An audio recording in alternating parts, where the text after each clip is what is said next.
Hey guys. This is part 3 of What If Naruto's was an Assassin's Creed.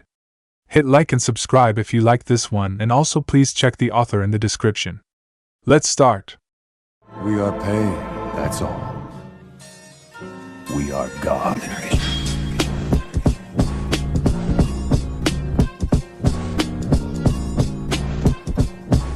Chapter 23, Grandfather. Anko Mitarashi walked in. No, scratch that. Much to the bewilderment and fear of the others in the building, Anko Mitarashi waltzed in. Ohokage Samaea. Grandfather. A shrill, girly voice seemed to cut through the usual torpor that enveloped the Hokage's building at this time of the evening. This was when the usual working populace would head back home for dinner and bed, and the night shift would begin for the rest. Things were very quiet, with everyone longing to get back home after a hard day's work. Therefore, when Anko Mitarashi waltzed in, dragging, of all things, 2 full-grown, strangely dressed, unconscious men, fear struck like lightning. A mad scramble ensued, with people turning their backs to Anko to avoid even the most garbled form of conversation, lest she seemed lively. Giving no mind to the less than warm welcome that she was receiving, Anko continued waltzing on tiptoe, all the while dragging an unconscious and very much worse for the wear Hatham and Connor Kenway. As she walked up to the door signifying entry to the Hokage's room, a guard stopped her. A sharp spike of annoyance seemed to spring up, looking at the guard's obstinate face. I'm sorry. No one is allowed entry. Hokage-sama has given me strict orders that is to say I believe PP. The guard's firm voice gave way rapidly when, staring straight at him, Anko Mitarashi started unzipping the mesh armor she was wearing inside her trench coat, revealing the slightest bit of skin. Are you staring at my tits? It was a direct question. The guard stood no chance. He thought he could feel a trickle of blood run down his nose as Anko's smile widened. I'll repeat, retard. Are you staring at my tits? Why your TI dash? You were, weren't you? And you wanted to know what happens to people who stare at my tits? She was closer than ever, now. He could even see the bead of sweat under her ever so lightly pink-tinted lower lip.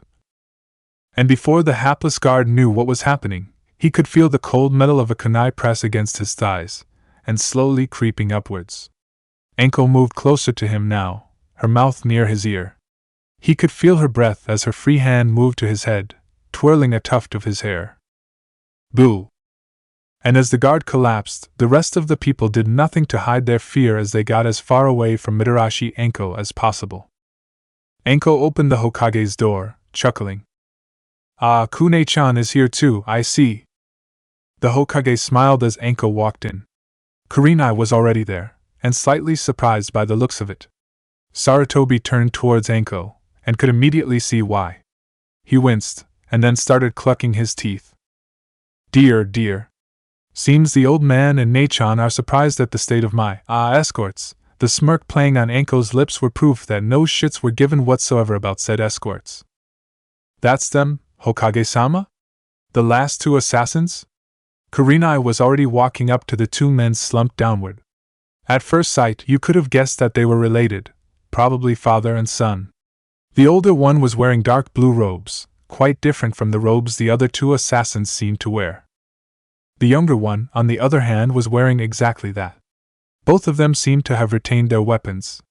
Of course, the tomahawk caught Kurenai Yuhi's eye immediately. An axe. Isn't that somewhat bold for an assassin? Anko snorted derisively at that. Hardly the great assassins I've been told to locate. Couldn't even sense a goddamn saban, for hell's sake. Both of them were darker in terms of skin than the previous assassins, Altair and Ezio, and of course, Edward Kenway. So, what now? Kurenai turned towards the Hokage, who was carefully examining their latest additions. Meet back in the building within 2 hours. I want to get this over with by today evening. I shall inform our 3 friends while Anko shall inform Hugao Daicho and Tenzo Taicho. They need to be present here, is that clear, Anko? Anko nodded. Sarutobi turned to Kurenai. Inform Guy and Asuma. Kakashi will apparently be joining us only tomorrow. I want everyone on time, this is serious. When Kurenai nodded too, the Hokage turned away from the two of them. You may leave now. Kurenai and Anko headed out quietly. Anko was the first to put words to their thoughts. Never been this serious in a long while, has he? Kurenai shook her head, still in thought. It was true. She had never seen the Hokage this quiet and stern. Things must be really heating up then. After all, the Chunin exams were a few months coming, and while only a few of the genin were expected to graduate on their first attempt, Kurenai Yuhi could tell that the affair would work itself up to something much bigger. Wanna grab lunch before we split? Kurenai turned towards Anko, breaking off her train of thought. Sure. Your call, Anko. He opened his eyes. Sweet Jesus, not you bunch of jollies again. His last statement seemed to ring in his head. Those two men, dressed in that attire of theirs, with their highbrow traditions and their high and mighty rules. Sod them all to hell, damn it. Where the fuck had it gone wrong? How had such a simple goal become so convoluted? That's what you get, Edward, you worthless dog. Caroline was waiting for him, wasn't she? Somewhere, out there, she was. He'd promised her riches, the best clothes, the finest jewels, and now, here he was. Forsaken by his own ally, left with nowhere to go. His dearest, his closest friend, his mentor, in a way, had gone too. Blackbeard had fallen, in a manner befitting his fierce and cruel reputation, felled in an unfair contest against 12 fully armed soldiers. It was impossible, there was no way, just no way Thatch could have fallen, was there? Fuck. You left me behind, Thatch, you drunken dog. What the hell? It didn't matter. He failed, that was all. All those years, plundering chests, pillaging forts, killing all those lives, all of it was for bloody nothing. So much bloody spilled, so much money, and all of it had led to him being forsaken on some bloody island out in the middle of nowhere, with nothing but a lunatic for company. Naturally, he understood. It was time to die. This was it. The last broadside had missed, the ship was scuttled, the mast had fallen. I loved you. I love you, Caroline. Remember that, He opened his eyes. Slowly, Edward Kenway. It was dark, dim. The windows were shut. It smelled strongly of medicine. The stench made him reach up to pinch his nose. He didn't feel dizzy. He sat up. Strangely, he felt good.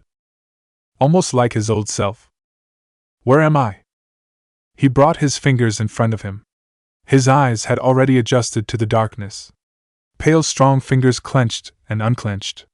His fingers weren't big and thick, yet they were strengthened almost to a point of disbelief. Why, he could constantly hold on to the side of a rope for hours on end, ever since his childhood.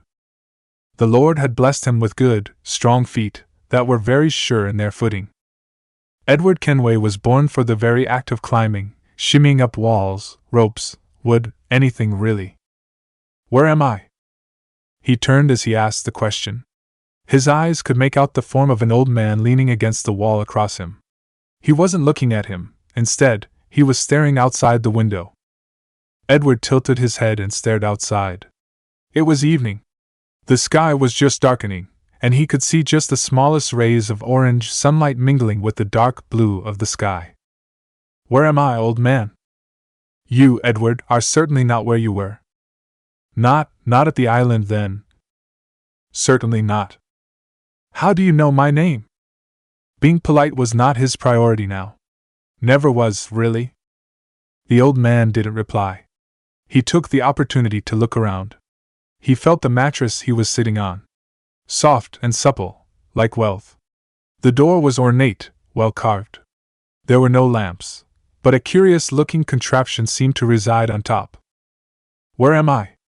He repeated. The old man had closed his eyes. Still standing, he seemed placid, at peace. Answer me, you old sod. His angry rebuke seemed to shake the old man out his reverie. He straightened up, and finally looked at him. A wrinkled, tired face looked at Edward Kenway. A smile seemed to stretch across the man's lips. It wasn't intimidating, it wasn't mocking his insecurity. In fact, it was a tad calming. Everything will be explained, Edward. Rest, you are safe now. He turned away. The moment passed. Not caring to look back, the old man walked towards the door. He stepped out, closing it. Edward Kenway heard the click of the lock. He was alone again. Edward Kenway started walking. Where'll we go then? I told you, Anko, anywhere. Let's just make sure we eat. Don't be such a wet blanket, Kune-chan. But Kurenai wasn't paying attention. Walking down the crowded street, something, or more accurately, someone had caught her eye. Dressed in a gray hoodie, hands tucked into his pockets, Uzumaki Naruto was standing outside Shinohara's battlements staring at a spotless weapon in a glass case with what looked like awe on his face. Following Kurenai's gaze, Anko seemed to have noticed the boy too. Abandoning her usual loud and cheery voice, Anko turned to her. Say, isn't that the Jinchuriki? Anko. He's the one who was deported off to watch Mikalitz. Masyaf. It was not Kurenai who'd spoken. The Uzumaki's sudden intervention made both of them jump. Sorry. You guys weren't really that inaudible. Yes, I am the Jinchuriki, and I was sent to Masyaf. Anko and Kurenai walked forward. Anko's expression had immediately become neutral the moment the boy had spoken. On the other hand, a gentle smile made its way onto Kurenai Yuhi's lips, as always. I'm sorry, Uzumaki-san. We didn't mean to talk that way about you. Oh, that's quite alright. Whoa, wait, you're Kurenai-sensei, aren't you? Hinata and Kibari on your team, right? Naruto could feel heat rising up his face as Kurenai-sensei's smile widened. It was only the second time he was seeing her, and well, she was very pretty. Her voice was quiet, it wasn't in the least intimidating, and her attire was very striking. Her smile, too, was very soothing. That's right, Uzumaki-san. And have you met my close friend, Mitarashi Anko? Oh, just Naruto, he said, sounding embarrassed at her show of politeness. He turned towards Anko. Nice to meet ya, kid. He nodded, shaking her hand. She was quite tall, and Naruto could sense that her forearms were strong. She had a broad shoulder, and a pair of wild, wicked-looking eyes that seemed to smirk all on their own. In a contrast to Kurenai Yuhi's curls, her hair was tied back firmly in a pineapple-styled ponytail. She was wearing a rarely seen mauve trench coat over what looked like a mesh armor. Say, you one of those assassins? Anko. Ignoring her friend's displeasure at her bluntness, she continued, dress in the same colors, don't you? Naruto paused for a second, surprised, not because she knew that he was an assassin, but more surprised at her tone. Yeah. I'm an assassin. Her tone was rude, yes, but it didn't feel, well, harrowing. It didn't feel as if she hated him at all. It didn't feel like she was masking her real feelings. In fact, Naruto could tell immediately, though he didn't know how, that she was being very direct. It felt inexplicably good to hear someone talk like that. Whoa! Little Runsa Genin too, yeah? Anko reached forward to flick his headband lightly. Yes. Anko. And stop scaring him. Naruto looked up at the two of them. They were obviously very good friends. Both of them were tall, and he knew both of them were top ninjas. Kurenai-sensei was obviously extremely skilled at what she did, and she also had to have great communication, work well with others, and be a great guide and mentor, and all of that shebang. Kurenai-sensei? What do you specialize in? She turned to him, eyes twinkling. Oh, me? I specialize in. At this point, Kurenai was rudely interrupted by Anko, who seemed at the end of her tether. Tell you twits what, eh? In another minute, if I'm not looking at a plate of food, there'll be murder. Bloodshed. Rebellion. You get? Naruto looked up at her, rather scared. Sure, he was a bit cranky when he was hungry, but this was a level beyond. Anko meanwhile was chewing her lower lip while clutching her stomach, looking extremely annoyed. Kurenai stopped talking, and looked at him apologetically. I'm very sorry, Naruto-kun. How about we talk later then? She walked forward. Anko, surprisingly, stayed behind for a second, looking at the blonde-haired boy. Say, Kune-chan, let's take the little assassin with us. Be a great chance for friendships to blossom, yeah? Kurenai stopped too, and turned, with a smile. Well, what do you say? You've never eaten at Kirigo's, I take it? To say Naruto was shocked was a bit of an understatement. He was immediately aware of the fact that his face was surely a deep hue of red by now. He stared at the two of them, muttering something incoherent. It was, after all, the first time anyone had ever asked Uzumaki Naruto to eat with them, let alone at a top-quality luxury restaurant. Back at Masyaf, it was very quiet, very peaceful, and at the same time, quite lonely. He was almost completely used to eating alone. Therefore, when two women ended up asking him to come with them for dinner, he was left quite speechless. Anko, however, had decided to take things into her own hands. Walking forward, she clutched his wrist firmly. Without giving him any more time to speak, she dragged him off, amidst chuckles from Kurenai. He breathed deeply. His eyes were still closed, yet he knew he was awake. He was, for the first time in his life, terrified to witness his own work. He knew, surely, that something had happened the moment his hidden blade had pierced his father's heart. Some sort of explosion, he knew not if it was external or internal. All he knew was that it wasn't normal, it wasn't your everyday explosion. This felt completely new, and yet it felt vaguely familiar. A long, long time ago, he'd experienced something like this. An eagle, cutting strongly through the air. He drew in a breath. Connor Kenway opened his eyes. The sensation came rushing to him. His back smarted. He moved his shoulders in discomfort, trying to diminish the pain. He could feel cool air wafting in from his right, and he could tell that it was dark, wherever he was lying. He opened his eyes slowly. His eyes made out a high ceiling. He brought his hands in front of him. Short, brown fingers flexed. He rotated his wrist, still lying down. It felt fine. He felt his lips. They felt moist, as if someone had given him water in his slumber. He grunted, as the pain in his back suddenly peaked and dropped. As he lay there, not daring to turn around, he became more and more aware of his surroundings. His back had stopped smarting. Finally, he tensed his arms and sat up slowly. He looked down at himself. His legs were covered by his usual apparel, yet his torso was uncovered. He reached back to feel his hair. His usual ponytail was missing. Instead, his hair seemed to fall wildly down to his mid-back. His body seemed exactly the same as it was, though. Muscles stretched tightly, a slightly round shoulder gave way to a well-sculpted abdomen, and freakishly strong biceps preceded his forearms. Shaking his head from left to right, Connor blinked. Where was he? It seemed to be some sort of a room. He got off his bed and stood up. He felt supple, strong. Not at all, in fact, like when he was going to. He whipped around at the sound of a door opening. As it opened slowly, he felt at his waist for his trusted tomahawk. As always, the feel of the cold metal greeted his touch. Reassured, he dropped his stance slightly, getting into a gait. Wherever he was, it wasn't going to be pleasant if the man who was about to walk in was his enemy. The door opened. A tall, fair man stood at the door. His clever eyes stopped dead for a second. Edward Kenway was stunned, shock running through his veins. His stomach seemed to have tightened immeasurably, as if he just dropped from the top of the jackdaw. H. Hatham?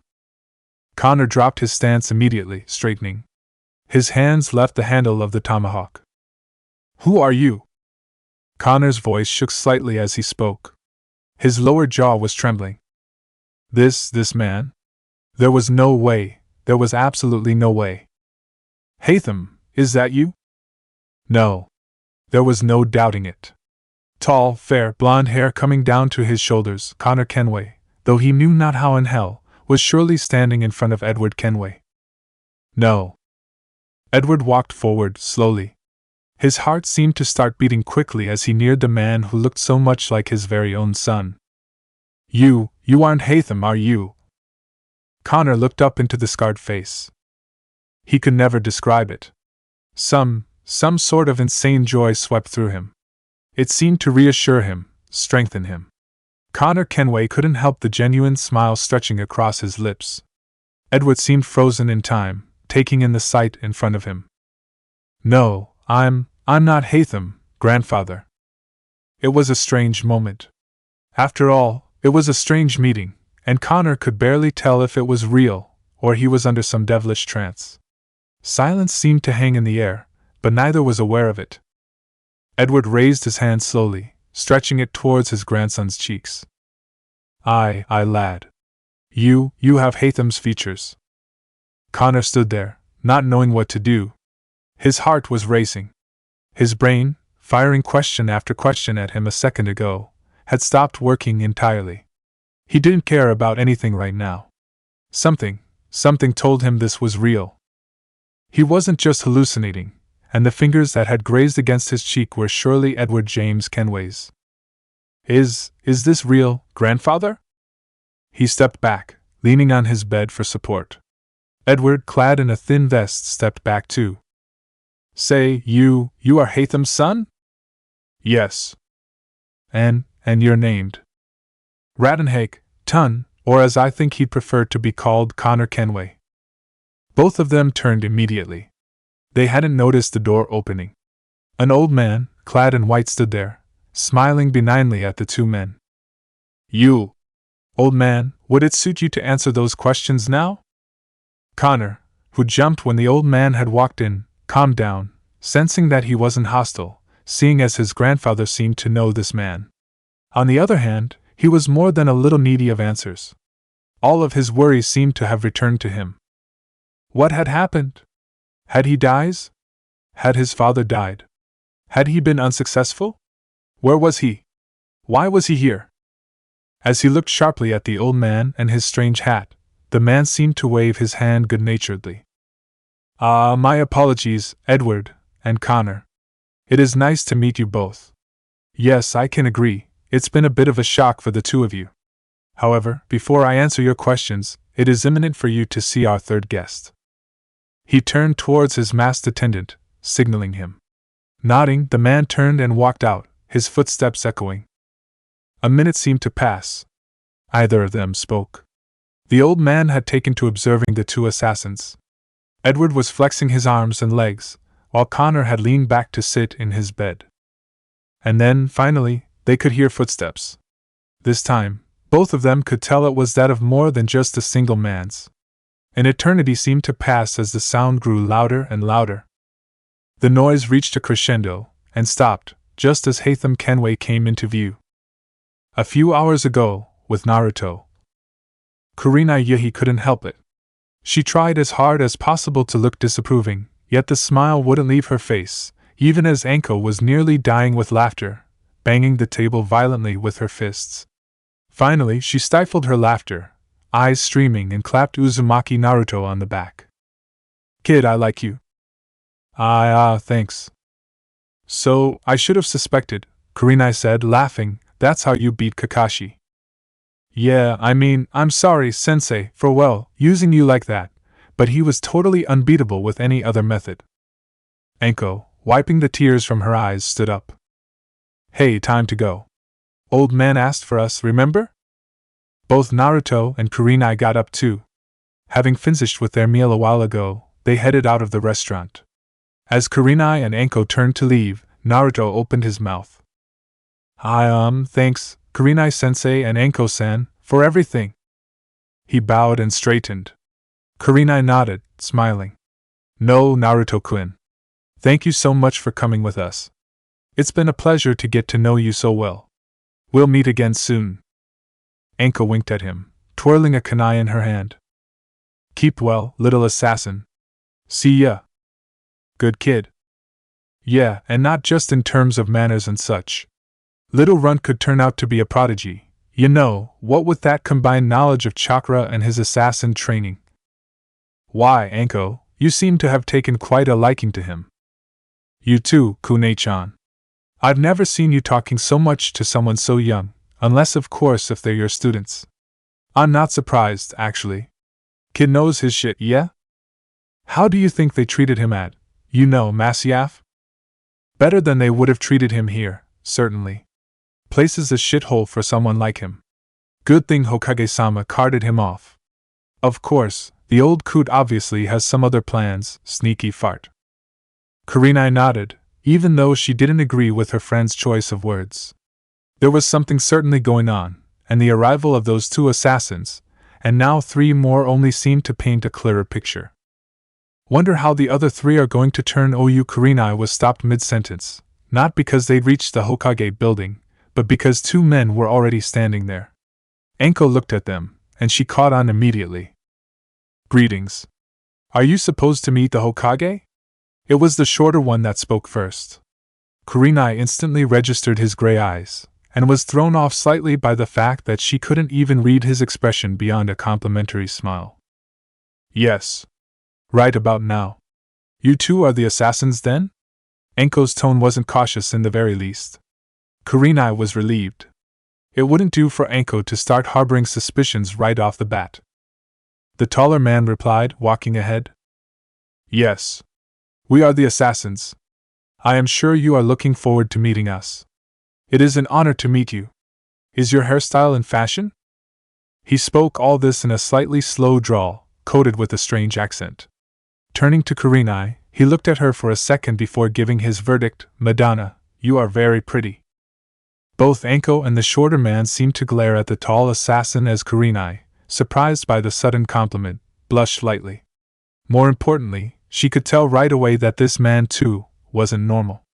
Just as in the previous case, his emotions and expressions seemed shielded. She stopped studying the 2 men. Anko knocked on the door to the hall the Hokage had told them to come to. A few seconds passed, and they were greeted with a "come in." They opened the door. He bent down, sliding his long fingers against the cold hard metal of the segments. Each segment, resembling a bunk, had a name engraved on it, signifying the person it would hold, the person who would lay in it. The man named Desmond Miles was lying on the first, a broken, forgotten shadow of his past self. Uchiha Madara stared at the first of his 5 pieces. It mattered not, their physical state. He could never again walk, this man, but it mattered not. The contraption that he was fixed to seemed to glow with a dim light. In the moist darkness of the cave, the light that flickered wasn't the only one. You're a fool, Hashirama, and you died a fool. Your so-called successors shall perish. Mark my words. Watch them, Hashirama. Watch your successor fool himself into thinking he has an upper hand. Madara turned towards the second. The shell of Cesare Borgia lay still, dead to the world, yet waiting to walk once more. Chapter 24: Reunions and New Unions. Haytham Kenway was a hard man. He was morally built that way. No one, nothing could ever induce him to waver if he set his sights on it. This rare quality, talked about commonly with careless words, yet found in scarcity among men and women, was a gift Haytham had given in his childhood. The sheer ferocity with which he would concentrate on his goal was terrifying to enemies and comrades alike. He'd sailed, away from home, to a land he'd only heard of. He'd seen it. He saw with patience, with sharp, watchful eyes, as people struggled, slipping and falling into unfathomable holes, never to recover. He watched in disgust, as the ruling did not what they were meant to do. It angered him, it disgusted him to a point of rage. And then, he struck. One by one, man by man, weapon by weapon, he chipped away the ruling at first, and soon, cut them down.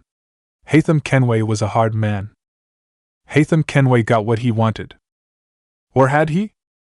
In a life filled with steel-like conviction, of unwavering goals and clear ideals, a mere boy had questioned his purpose, a boy who himself was no clearer than him in morality. And as Haytham Kenway fell, struck down at last, as his knees collapsed, he cursed. The pain was tantamount. It was excruciating. No, not the physicality of it, not the fact that he was losing blood at a rapid rate, and he would soon be dead. It was plain, sharp ego. As a ruler, he'd failed then. And then, the anger dissipated, and so did the pain. All of those emotions gave way to one single overwhelmingly powerful sensation.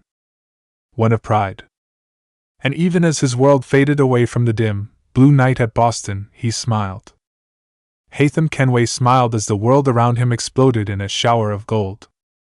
Don't think I have any intention of caressing your cheek and saying I was wrong. I will not weep and wonder what might have been. I'm sure you understand. Still, I'm proud of you in a way. You have shown great conviction, strength, courage, all noble qualities. I should have killed you long ago.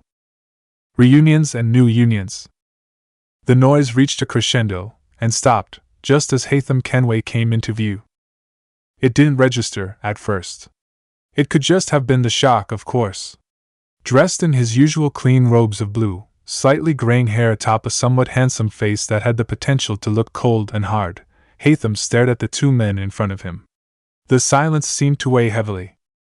Connor Kenway was the first to react. He moved forward, ever so slowly. Hiruzen's eyes were unfocused, distant. And even as he came close, Connor could see it. Right there, where he'd stabbed his father, where a wound should have been tainted red, a scar lay. He exhaled, not understanding how, not understanding why he was seeing his grandfather alive, in front of him, or why his father was standing, alive too. Suddenly, an overwhelming sensation gripped his stomach. He was unsure. Connor Kenway was unsure, had been unsure all his life. He'd gone through the toughest life could throw at him, and he was tired, spent. And even as his father stood in front of him, he felt not the anger he should have felt at his father. The hatred coating his mind as it worked how best to swing his tomahawk no longer seemed to fester. Father, I. But Hiruzen seemed to have broken out of his trance. Walking forward, he laid a hand on his son's shoulders, pushing him away gently. You. Edward Kenway seemed to smile for the first time in a while. Not a full, glowing smile, but one that would play across his face when he beheld the sight of a small treasure chest. Hiruzen didn't say a word. He walked forward, now within arm's gap of a man who looked the splitting image of his father. They stood there, staring at each other, observing every line, every wrinkle on their faces, drinking in a sight they were afraid to let go of. It was extraordinarily silent, even as Edward Kenway raised his hand. Edward raised his fist, and without any further delay, made connection with his son's abdomen at a force not reserved for caresses. Thump. At close range, Edward's punch hit his son like a bullet. Crying, Hiruzen staggered back, clutching his stomach. Connor jumped in shock. Well, son? What are the odds, eh? Fancy seeing you here. As Hiruzen regained his posture, his fists let go of his abdomen. A second later, they were in impact with Edward Kenway's face. You! What was that bloody punch for? Hiruzen enunciated every word with a strike, even as Edward received a few, and parried the rest. Connor Kenway stared in mute horror as the two men grappled. He was quite speechless.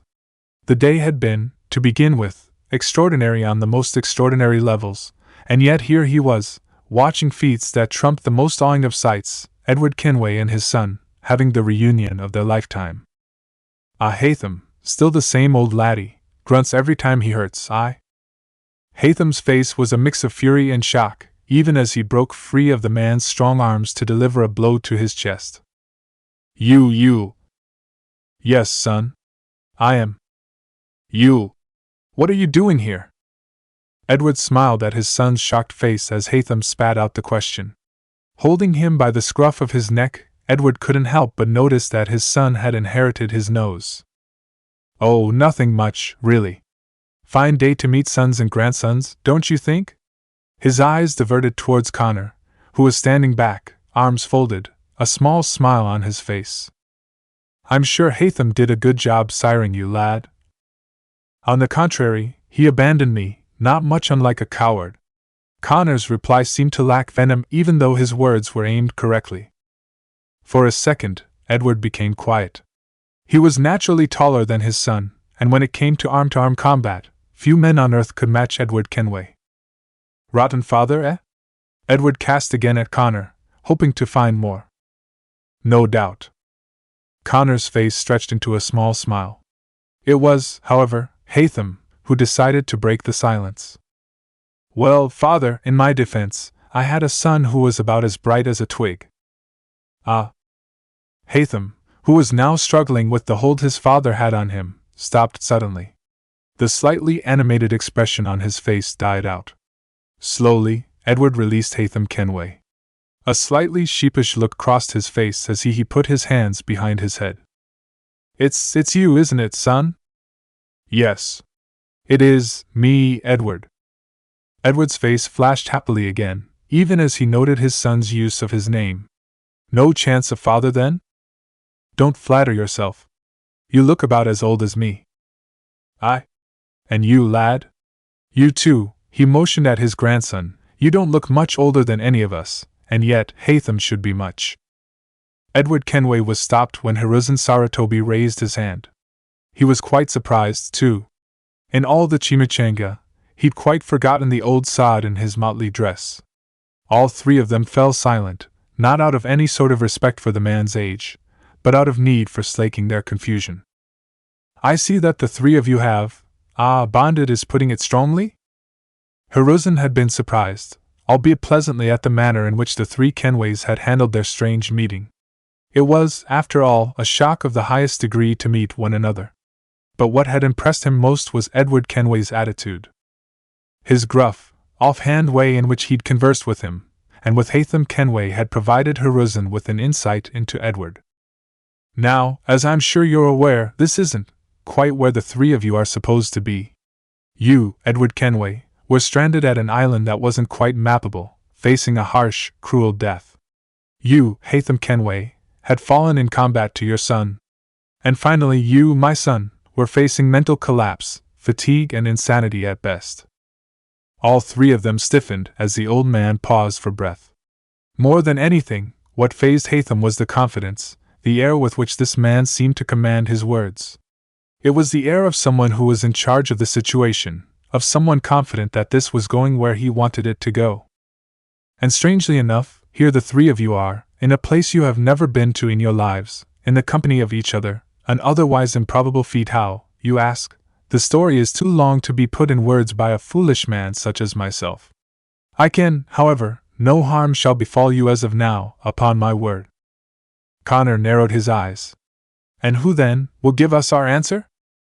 Sarutobi smiled. If you shall follow me into the hall. I have a few people I'd like you to meet. Not turning to look back at them, Hiruzen Sarutobi walked forward. The three Kenways followed Connor ahead, walking fast, with Hiruzen following, hands in his pocket, a grim expression on his face, and finally, Edward trailing, looking up his surroundings nonchalantly as he walked. Oi, Hiruzen, did I hurt you, perhaps, during our little tussle? Hiruzen Kenway looked at his father walking behind him, with all the curiosity of a 5-year-old. Don't flatter yourself. Anko knocked on the door to the hall the Hokage had told them to come to. A few seconds passed, and they were greeted with a "come in." They opened the door. She remained neutral as she walked into the room. Kurenai and the two assassins followed, with Guy, Tenzo and Yugao filing in. Lastly, Kakashi traipsed in, still buried in his book, looking for all the world as if he'd floated there by mistake. What held her attention, however, were the three men with the Hokage. While two of them stood side by side, the third one with the sand-colored hair had settled himself against the closed window, sharp eyes darting around the room. She looked sideways at Kurenai Yuhi. She was looking straight at the Hokage, yet Anko knew for a fact that she was carefully studying the men. The two standing in front, of course, she recognized immediately. Those were the two she'd been asked to escort, of course. The man dressed in a loose shawl had a defined jawline and slightly mournful eyes. The man dressed in blue was looking at the other two assassins with a stiff interest. And on the other hand, the man at the window was shaking his legs back and forth, hands scratching his unkempt beard lazily. So, what's the lowdown on the circus act? Anko's voice cut through the air of polite silence. Ezio Auditore wore a calm expression as he waited for the Hokage to begin. He knew where this was going. And soon, the three new additions would too. He smiled. He didn't know why, but it invigorated him to know that these three men, the son, the father, and the grandfather, came from a different timeline than his. There was no mistaking it too, all of them had assassin blood flowing through them. Years and years of living as an assassin had ensured that Ezio Auditore could identify so in a trice. So, what's the lowdown on the circus act? The man at the far corner, near the window seemed to perk up at the cocksure tone of Anko Mitarashi. The Hokage raised his hands. All right. It is time we began. Kurenai Yehi stepped forward. Wait, Hokage-sama. Isn't it important to introduce to us these bright yun? No, Guy. First, we have more important matters to attend to. Now, as I was saying, Edward, he motioned towards Edward Kenway, you'll have to stand here. Edward Kenway hopped forward, and stood beside the two others. The Hokage turned, facing the others. All of them were watching interestedly. Without a second's warning, the Hokage raised his palm, giving Kurenai the signal to commence. Not missing a step, Kurenai Yehi immediately made bunshins of herself, each positioning themselves in front of the three newcomers. Edward, Hatham and Connor barely had the time to react, as all three of them stared into Kurenai Yehi's eyes. Ezio Auditore smiled. Quick and efficient, this Hokage man was. He walked into the spacious hall. He just arrived, had gone straight into his room, spruced up, slipped back into his casual clothing before walking in. Uchiha Itachi wore the same emotionless expression as he walked in. It wouldn't do, of course, to allow his mask to slip at this point in time. Mission went well? Conan was sitting on the table, doing her fingernails. She wasn't looking at him, gazing instead at her polish, her other hand poking her hair gently to make sure the flower was in the right place. The atmosphere, as a whole, felt relaxed. It seemed as though Payne's ruse to foster some mangled sort of relationship between hardened criminals had worked to some extent. Haiden, Deidara, Kisame, Kakuzu and Sasori were all crouched down in the center of the hall, all holding cards. Kisame, especially, seemed to be concentrating hard on his cards. Itachi looked with interest as Kisame suddenly brightened up at one point. Hey, is this what they call a spade? All of them seemed to sigh as Kisame drew out a card and showed it to the others in deep puzzlement. Deidara shook his head. I don't think you get this at all, yeah? Why don't you just sit and watch us play? Kisame sat up disgustedly, throwing away his cards. Oh, hey Itachi. Wanna play instead of me? Itachi's reply, however, was drowned out completely. Sasori had just placed his cards down. Royal flush. Fucking hell, that's it. That's the 13th fucking time I haven't won. Fucking cheaters, I'm Callan ID. Sadly, Haiden, some of us better at poker than you are. The same applies to everything else in your life. Silence followed. Kakuzu had cracked a joke in what many believed was centuries. In fact, Itachi believed it was a few months since Kakuzu had ever spoken anything. Haiden was about to snap back at Kakuzu, something that would have prompted immediate loss of blood and multiple screams of rage and pain. He was, however, saved by Conan.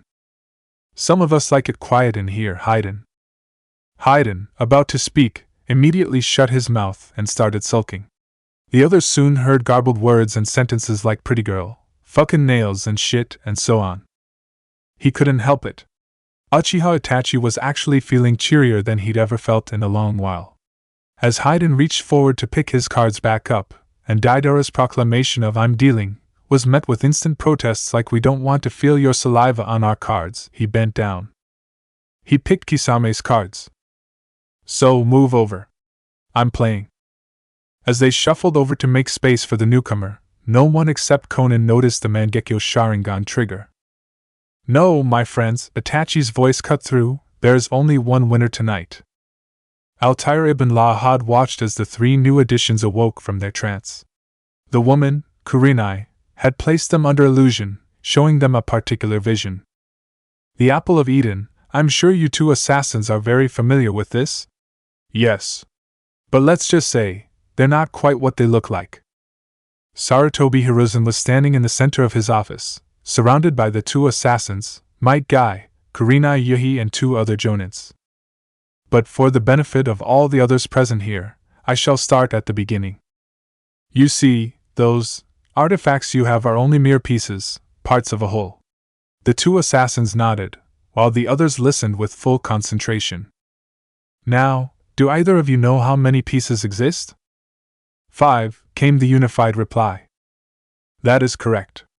And these pieces can only be utilized by those with assassin blood running through their veins. Excuse me, Hokage-sama, but what is assassin blood? Kurenai interrupted, not wanting to miss out on any of the details. This whole thing had to be pretty important to merit a summon from the Hokage himself. You see, our two assassins here possess something common. A special ability, am I right in saying so? Both of them nodded, Altair intrigued by Hiruzen's extent of knowledge about the assassin order. We shall go into those details later. But the important thing is that this ability is only accessible to an assassin. Now, here comes the most important part, the bridge that joins two seemingly unconnected phenomenon. All of them leaned in, Altair and Ezio included, at the Hokage. You see, there exists certain, shall we say, concentrations, and powerful, terrifyingly powerful concentrations of negative energy. These concentrations, they manifest themselves in certain forms. 9 different forms to be exact. Ezio Auditore frowned. Concentrations, of what? Negative energy, how shall I put it? You see, just as you assassins have special abilities that you can use, we ninja possess specialties too, the most important one being able to project our energy in an outward form, and manipulating these. Are you following? Ezio nodded. He was not entirely new to that. He'd witnessed the battle between Kakashi Hatake and the Demon of the Mist firsthand. Suetun, Suryuden no Jutsu. You see, just as we project our energy, our chakra, there exist negative projections of this energy too. Simply put, these projections take the form of 9-tailed beasts. Altair nodded, following this part. He'd not been new to the fact that Namikaze Minato had suppressed the most powerful of them. It was just that, he'd been so detached to the entire thing, confining himself to the assassin events. And now, here was Sarutobi, telling him it was all connected.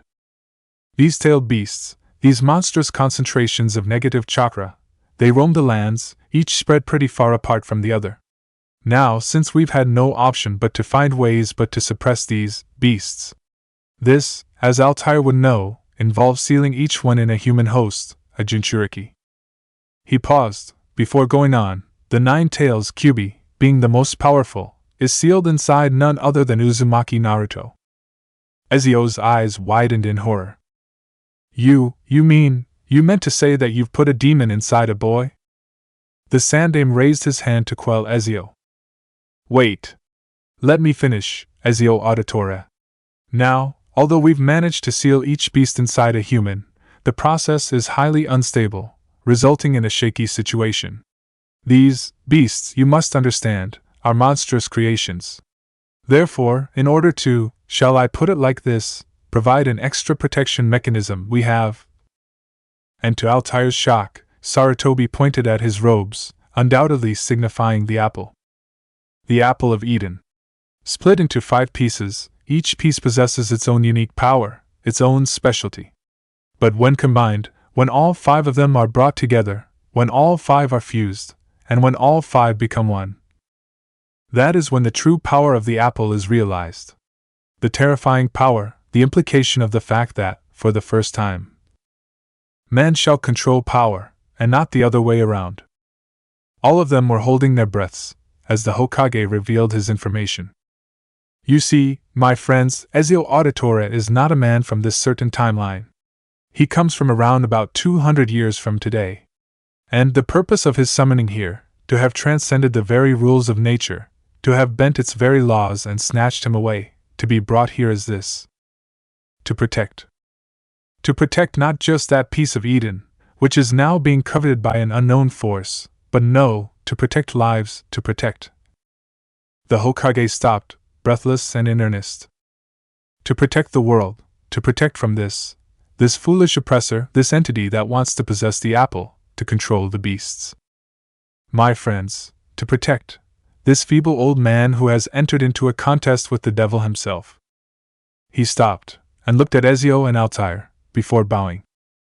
The blonde-haired man was the first to open his eyes. He didn't say anything. He turned around to look at them. Meanwhile, the other 2 opened their eyes slowly. No one dared say anything. Altair knew well why. It was, indeed, A harsh introduction for these assassins into the world of shinobi, more so, to this timeline. All three of them didn't have much time to adjust. And yet, looking at Edward Kenway, Altair felt strange. He was an assassin, from what Sarutobi had told him. But he looked uncanny. His build wasn't seedy at all, and Altair could sense that those muscles were doing a good job of hiding the man's true power. It was just that, it felt strange seeing someone from the Assassin's Creed, seeing a man 500 years into the future capable of wearing that outfit. Moreover, a man who was capable of handling something so big, an event like this, crossing over whole timelines, with all the weight and care of a child, piqued Altair's curiosity. In his opinion, any man like that was worth looking into. His grandson, on the other hand, was a little easier to read through. Connor Kenway looked as though he could pack quite the brute force in every strike. He looked straightforward, forthright and honest, all qualities Altair found were underestimated. And finally, the father, Haytham. The moment Altair had laid eyes on him, he'd figured.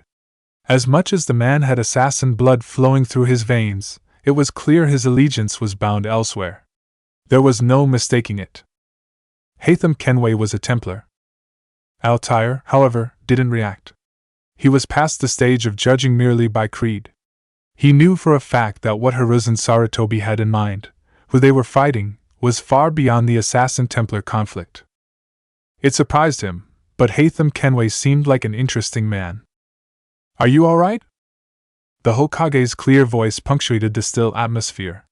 Slowly, the three of them nodded. The Hokage waited. It was Haytham who spoke first. "So here I am then. Killed by my son, an assassin. Brought back, dragged into some sort of different time, if you will, a Templar in the midst of assassins, working for strange people." Ezio nodded, looking at him. As Haytham paused, Connor continued. "Working against some unknown evil, capable, you think, of mass destruction on a never-before-seen scale.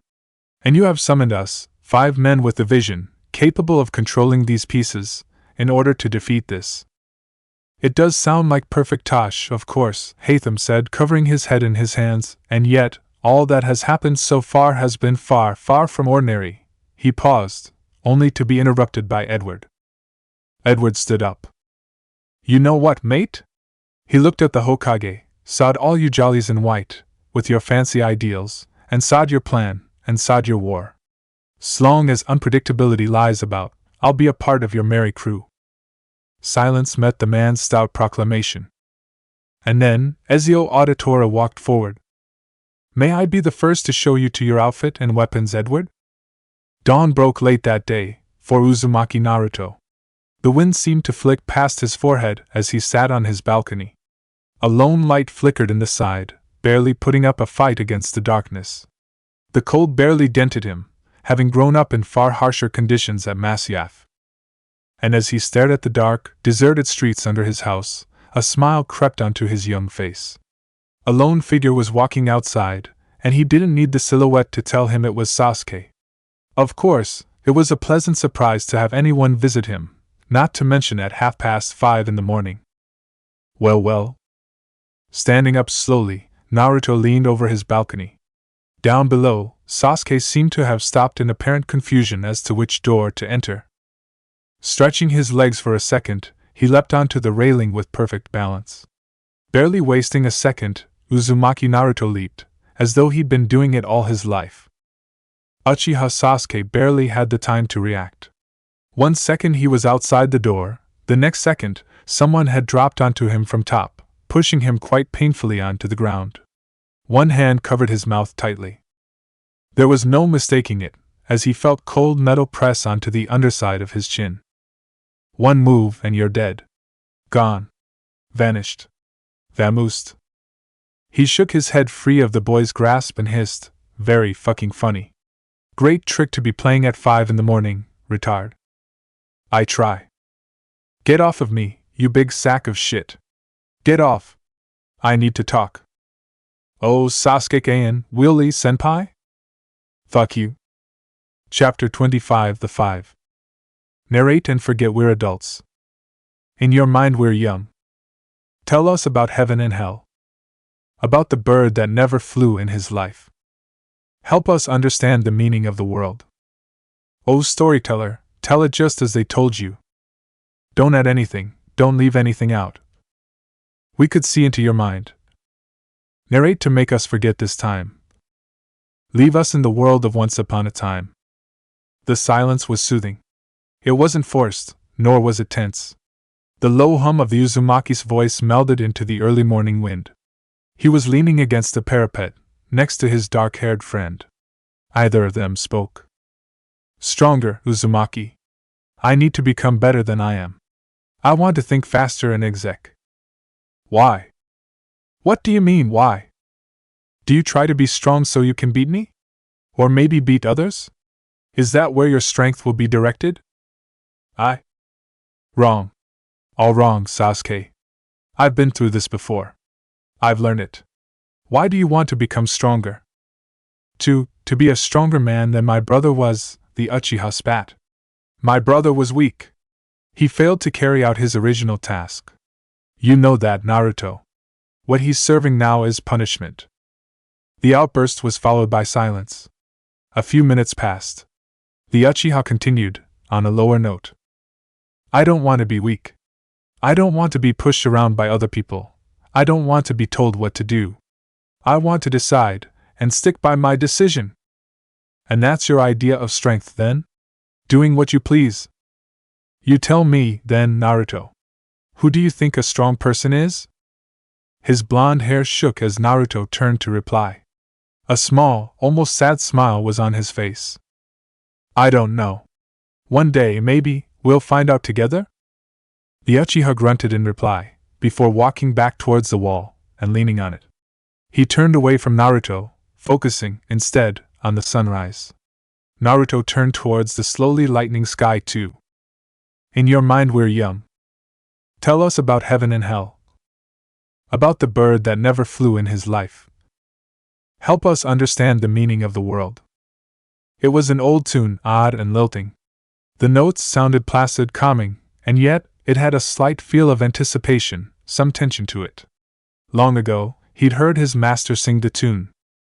It was based on an exotic scale, one that went very well with that promise of dawn, of new beginnings and promises, of a heart that could be mended and love that could be renewed.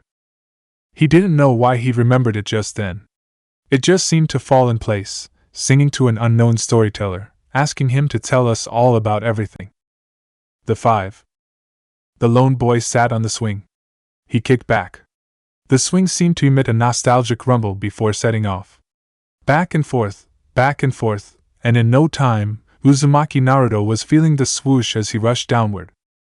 Dawn was starting to wear thin, as the boys swung forth in the swing at the academy. All of them, the genin members and their respective senseis, were summoned by the Hokage after a long sabbatical. Naruto couldn't wait, personally. He had a whole bunch of things to learn. And most excitingly, he was eager to actually commence the swordplay lessons. The tiniest of smiles crept onto his face as he slowed down, his swinging coming to a quiet halt. His hands were cold, with all the swinging. He buried them in his pockets, and turned before the girl could greet him. Oh heyo, Hinata! Hyuga Hinata jumped and flushed. She'd been standing away for a while, looking at the blonde-haired boy swinging almost carelessly. She smiled, though she didn't know why, at the way he had a far-off distant look in his eyes. When he'd slowed down, she'd decided to walk up to him. Oh heyo, Naruto-san. He stood up from the swing and walked towards the tree near it. Turning against it, he sat down and looked up at her with a smile. So how's it been so far? She relaxed slightly, bringing her hands forward and locking them. It's been fine. You're in Team 7, aren't you? Yeah, with Sakura and Sasuke. We've got a geezer of a sensei, though. How's Kurenai-sensei? She's a very nice person, and a great sensei. Cool. A small, yet comfortable silence settled between them. Hinata moved forward and sat on the swing. Tilting her head back, she kicked the ground lightly. A small smile grew on Naruto's face as he watched her. Why you used to like this swing when you were younger, Naruto-san? She turned back, looking at him as she swung.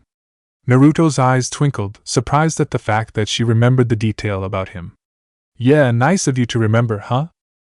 She turned forward quickly, lest he saw her face reddening. She didn't know why, but it didn't feel all that hard talking to the Uzumaki. Of course, they'd still only exchanged a few sentences, but somehow, it didn't feel as difficult as she'd thought it would. For Hyuga Hinata, a lot of things had been difficult. Being born into an esteemed clan, more so as the daughter of the clan head, wasn't by any means easy. Her childhood hadn't been the happiest. People would point at her, whisper things that she didn't know. It made her feel out of place.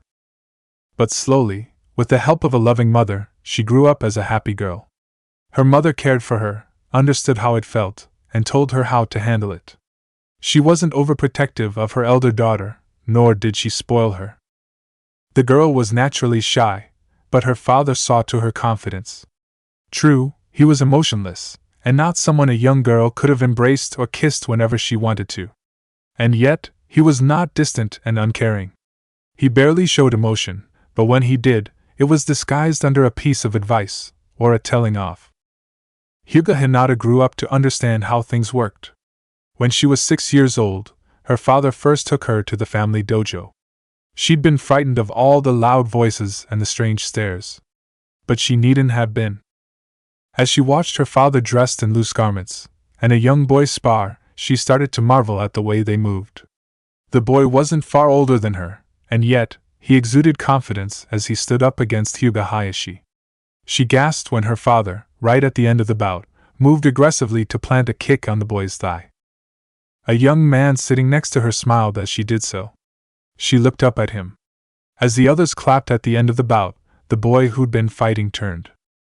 It was only fleeting, but it was terrifying for the girl. The boy's glare lay etched in her mind. She looked up nervously. The young man she was sitting next to ruffled her head as he got up, next in line to spar. She watched. When at last everyone had finished, something surprising happened.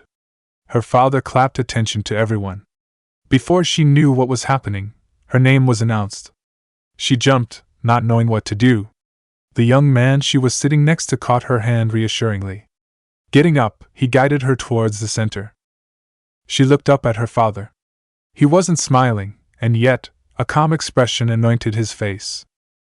I am sure you have observed, Hinata-sama.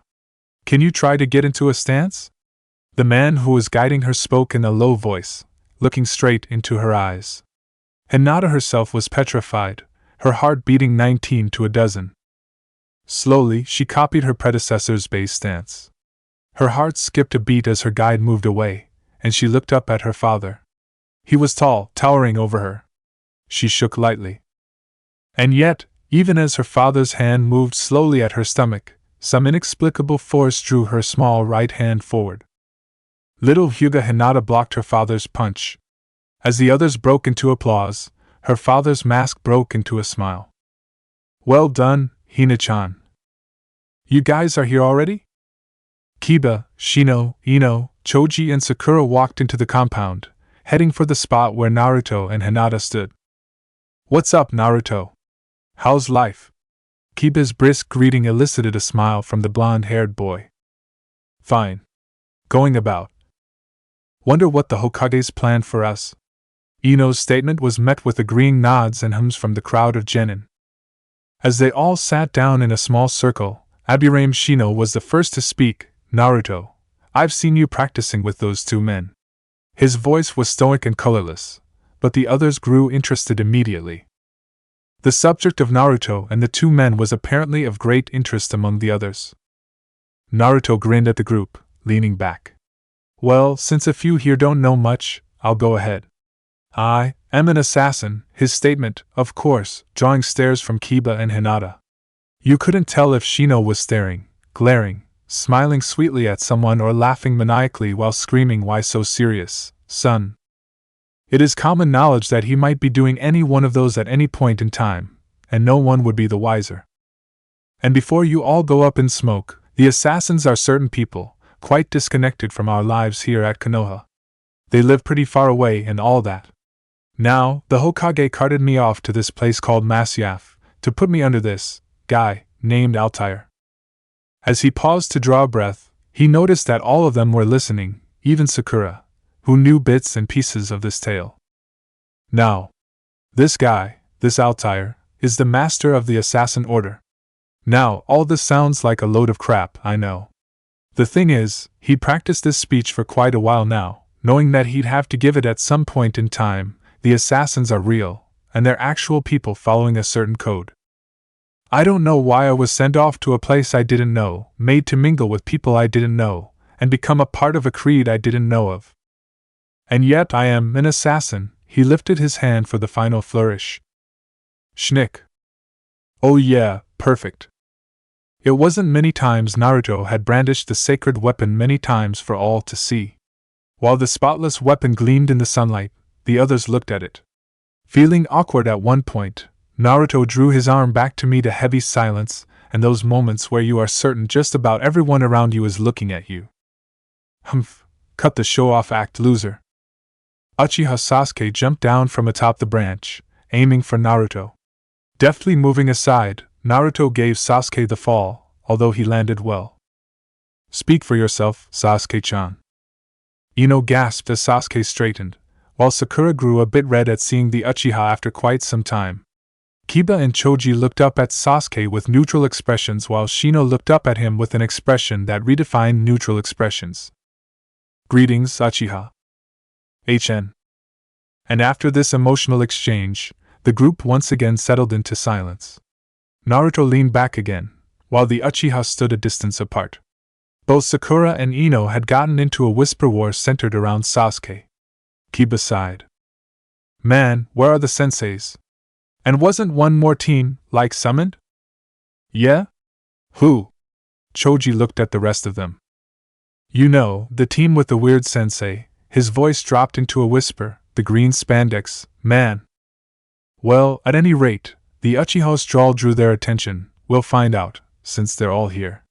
He pointed at the entrance, as everyone else came in. Kurina Yuhi, Might Guy, Asuma, and he's here. Kakashi, followed by 3 genins, Rock Lee, Tenten, and at the tail end, Hyuga Niji walked in noisily. The 3 Jonin senseis were in conversation, while the genins walked along quietly. As they caught sight of the rest of the genins, they made their way to them. Hello, Naruto-kun. Hey guys.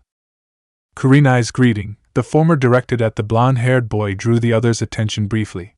Sakura, who'd been very impressed by the way Kurinai-sensei walked and talked, was instantly piqued. How in the hell does everyone know Naruto? Did he meet with Kurinai-sensei or something?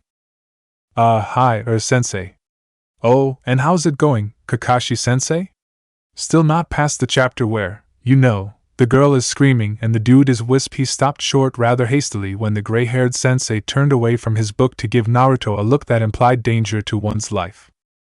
Finally, as everyone broke into chatter, Naruto spied Shikamaru walking in as if it was the last thing he wanted to do. No one seemed to notice the Nara, except Naruto, who gave him a quick wave. Looking at him for a second, Shikamaru waved back before sitting down and promptly closing his eyes. And even as he saw Asuma reaching forward and giving the members of his group high fives, he fell silent immediately, as did the others. It is fine to see you are all well. The voice of Hiruzen Sarutobi instantly heralded silence. He'd walked in, accompanied by 2 men dressed in white.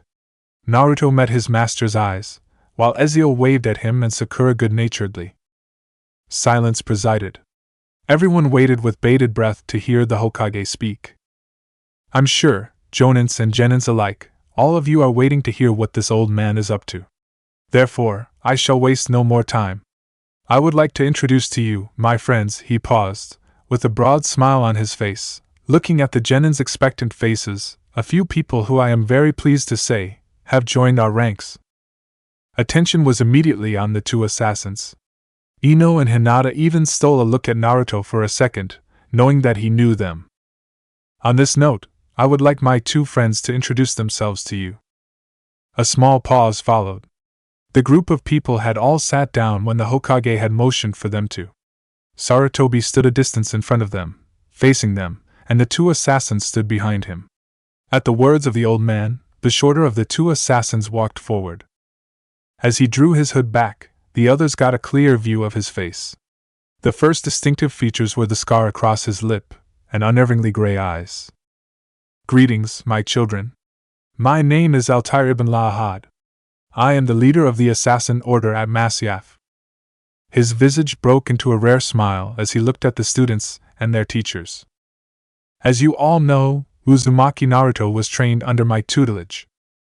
This immediately drew every head towards Naruto's direction, as the boy in question grinned embarrassedly. We are, as I'm sure young Naruto would have told you, assassins. As to what assassins truly are, is a concept too complex to explain to ones as young as you. I would like to complete my introduction, then, by saying that it would be my pleasure to get to know all of you. Thank you. Glancing momentarily at Naruto, Altair stepped back. A silence followed his introduction. The genins were all immediately impressed. There was something in the way the assassin had spoken, a calm, reassuring tone, an all-knowing smile, the quiet, yet pleasant voice. Yamanaka Ino gazed at him in quiet admiration. Though he seemed old, his face had a mysterious elegance to it. His eyes had roved the small group of children. She was almost wishing she'd studied under him.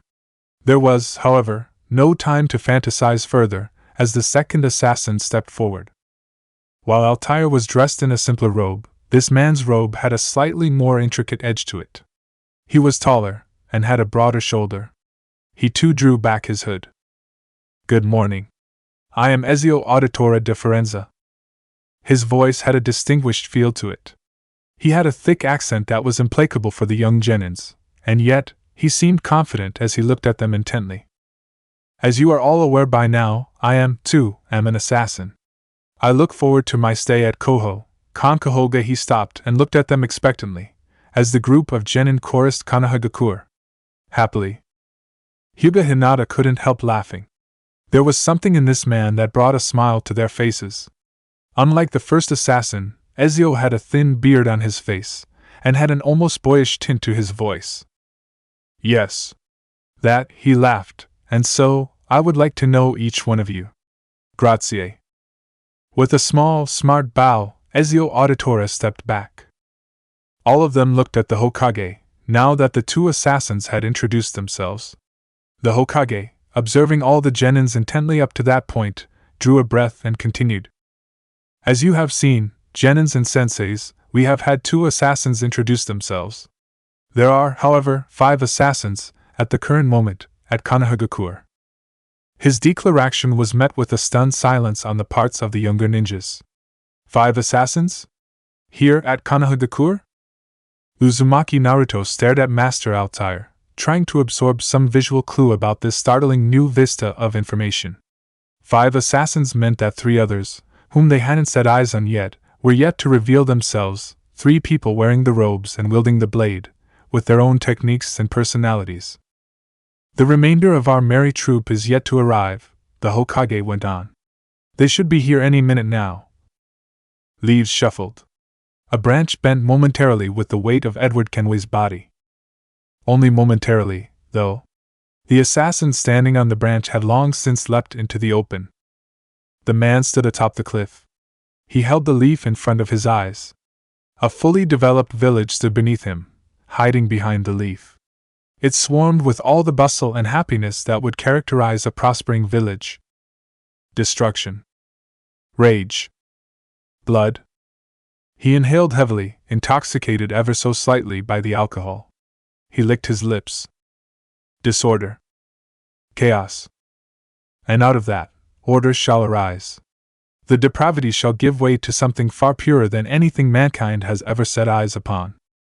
His mouth lay wide open as he sat alone in the darkness. His own voice resonated in the darkness. He couldn't identify if he was screaming or laughing. His fingers dug into the sides of his face as he rocked to and fro. His teeth bit onto his lower lips to staunch the insanity reeking through his body. He clutched his head, tugging hard on his hair. Kill. Kill the oppressor. The oppressor is evil. The purger is good. Destroy. Moving from place to place, with ragged breath. Searching frantically for that which will be our own demise. Man begs for his own undoing in his endless search for power, not knowing that what he seeks will destroy him one day. And ultimately he finds it. His visage illuminates, with overwhelming joy for a mere second. And then with time the petals fall. Nothing is hidden, nothing at all. The victory is only momentary, as his hands start to burn. Man starts to realize true power, and before he can stop himself, it is too late. Power has taken over. And to this day, the rains paint the land red, as man writhes in agony wrought upon by himself, mouth wide open in a silent scream, wanting it all to end, yet unable to let go of power. Humanity is, ultimately, its own cancer. Uchiha Madara lay still, as emptiness reached out its arms and caressed his broken mind. Purge. Well, well, well. The initial shock of seeing a full-grown, blonde-haired man leap out at the genin hadn't subsided yet.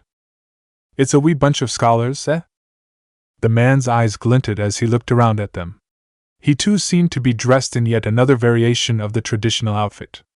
Instantly striking were the thick coverings on his shoulders and arms, and his robes had swatches of blue on it. Uzumaki Naruto did a double take when he noticed the man's waist. 2 swords?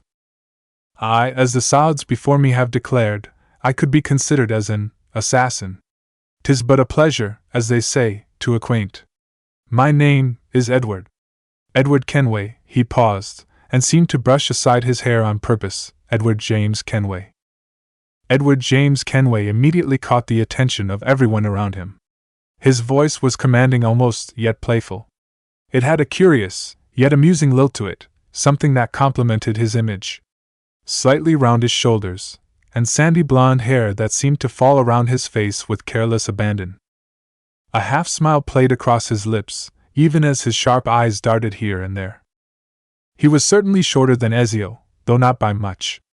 Ezio himself seemed to be eagerly looking at Edward, as though taking in his speech and actions. I am here to have a fine time, and if need be, I could show you one. In what was considered a life-threatening move, he actually blew a kiss at Kurina Yuhi's direction before turning around and walking over slowly to the rest of the group. As he turned and faced the shocked group, his eyes caught the blonde hair and the cerulean eyes. He paused, before going on. The 9 tails Kyuubi, being the most powerful, is sealed inside none other than Uzumaki Naruto. You meant to say that you've put a demon inside a boy? And even as Naruto gazed at the newest entrant, he could have sworn Edward Kenway had met his eyes for a fraction of a second, and winked, though the reason was unfathomable. The Hokage cleared his throat. We are yet to meet with our final 2 assassins. And here they are. Every head turned, as Connor Kenway walked in, hood drawn, head bent, followed at a distance by Haytham Kenway. The moment Naruto laid eyes on the man dressed in stark contrast from the rest, he knew there was a difference. He was dark, and several lines ran across his forehead. While Edward had been jovial and energetic, this certain man's body language seemed to indicate indifference. The man dressed in white walked up to them first. Greetings. His voice immediately seemed to strike the group. It was low, and yet it seemed to have a slightly caustic streak to it. My name is Connor Kenway. It's a pleasure to meet. He drew his hood back to reveal his face. The assembled group silently observed the man. The first thing that seemed to strike just about everyone was that he could pack a wallop. He seemed built, with a broad shoulder and toned biceps. His dark, scarred face looked on at them unsmilingly, and yet, Connor Kenway couldn't have stated he wasn't enjoying this. His weapon of choice wasn't a secret either.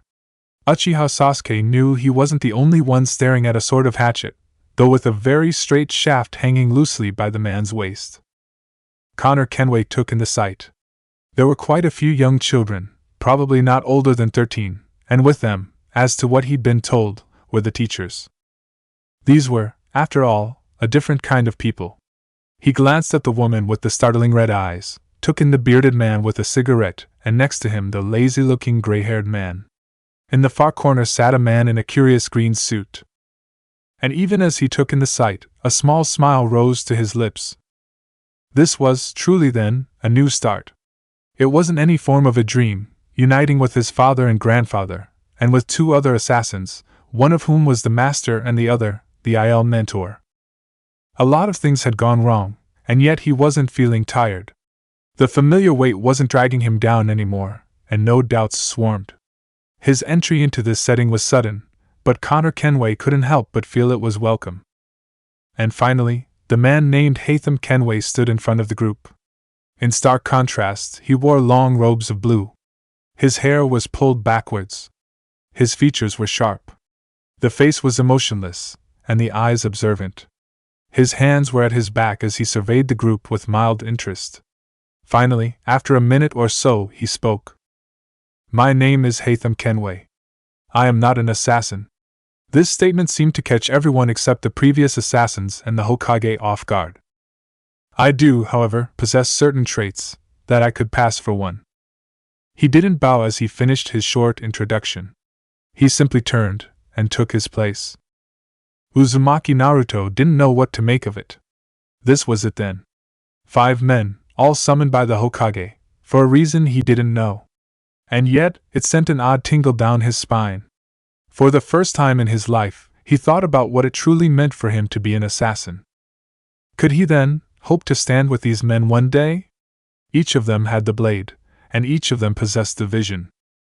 The Jinchuriki bit his lip. The Vizio. It was awe-inspiring for the boy. He'd always been told it wasn't something that he would obtain just yet, but here were 5 men, all capable of doing that. Suddenly, he felt an overwhelming sensation. He understood how it felt, that need to become stronger. He could sympathize with the Uchiha, although he was skeptical of his friend's purpose, or even lack thereof. This was it, there were 5 of his kind standing in front of him. There was so much left to learn about the assassins, about the creed, and about their techniques. And adding to it was his yearning to learn about the ways of a shinobi. Again, they were all there, in front of him, all sources of technique upon technique, skills and methods, patterns he was yet to identify. Every head turned, as the boy in the gray hoodie stood up. "It's great to have you guys here. Let's blow some shit up." Silence, and then another boy stood up. Uchiha Sasuke stood next to Naruto, hands in his pockets, looking at the 5 men. What he said? Nara Shikamaru stood up. "It'll be a drag, but I want to know more." "Yeah." And as every one of the members of the group that had assembled that morning in the academy stood up to nod consent, Hiruzen Sarutobi smiled. Altair ibn Lahad nodded, while Ezio Auditore gave them another bow. Edward Kenway clapped slowly, while Connor Kenway looked at them with a slight smile. Hiruzen Kenway stared at the group silently. And then he turned, locking eyes with Hiruzen Sarutobi. A small nod? Hiruzen Kenway turned. "Ah well, it wouldn't do much harm to indulge the man, would it? In order to make things a little easier for our assassins, I have come up with a certain division." The noise came to a stop, as everyone looked towards the Hokage. "May I ask Team 10 to assemble in front of me, please, with their Jonin-sensei?" An excited Ino and Choji, followed by Shikamaru, who was surely feigning a look of boredom, stood away from the group, with Uzumaki Sarutobi. "You will be accompanied on your missions by Edward Kenway."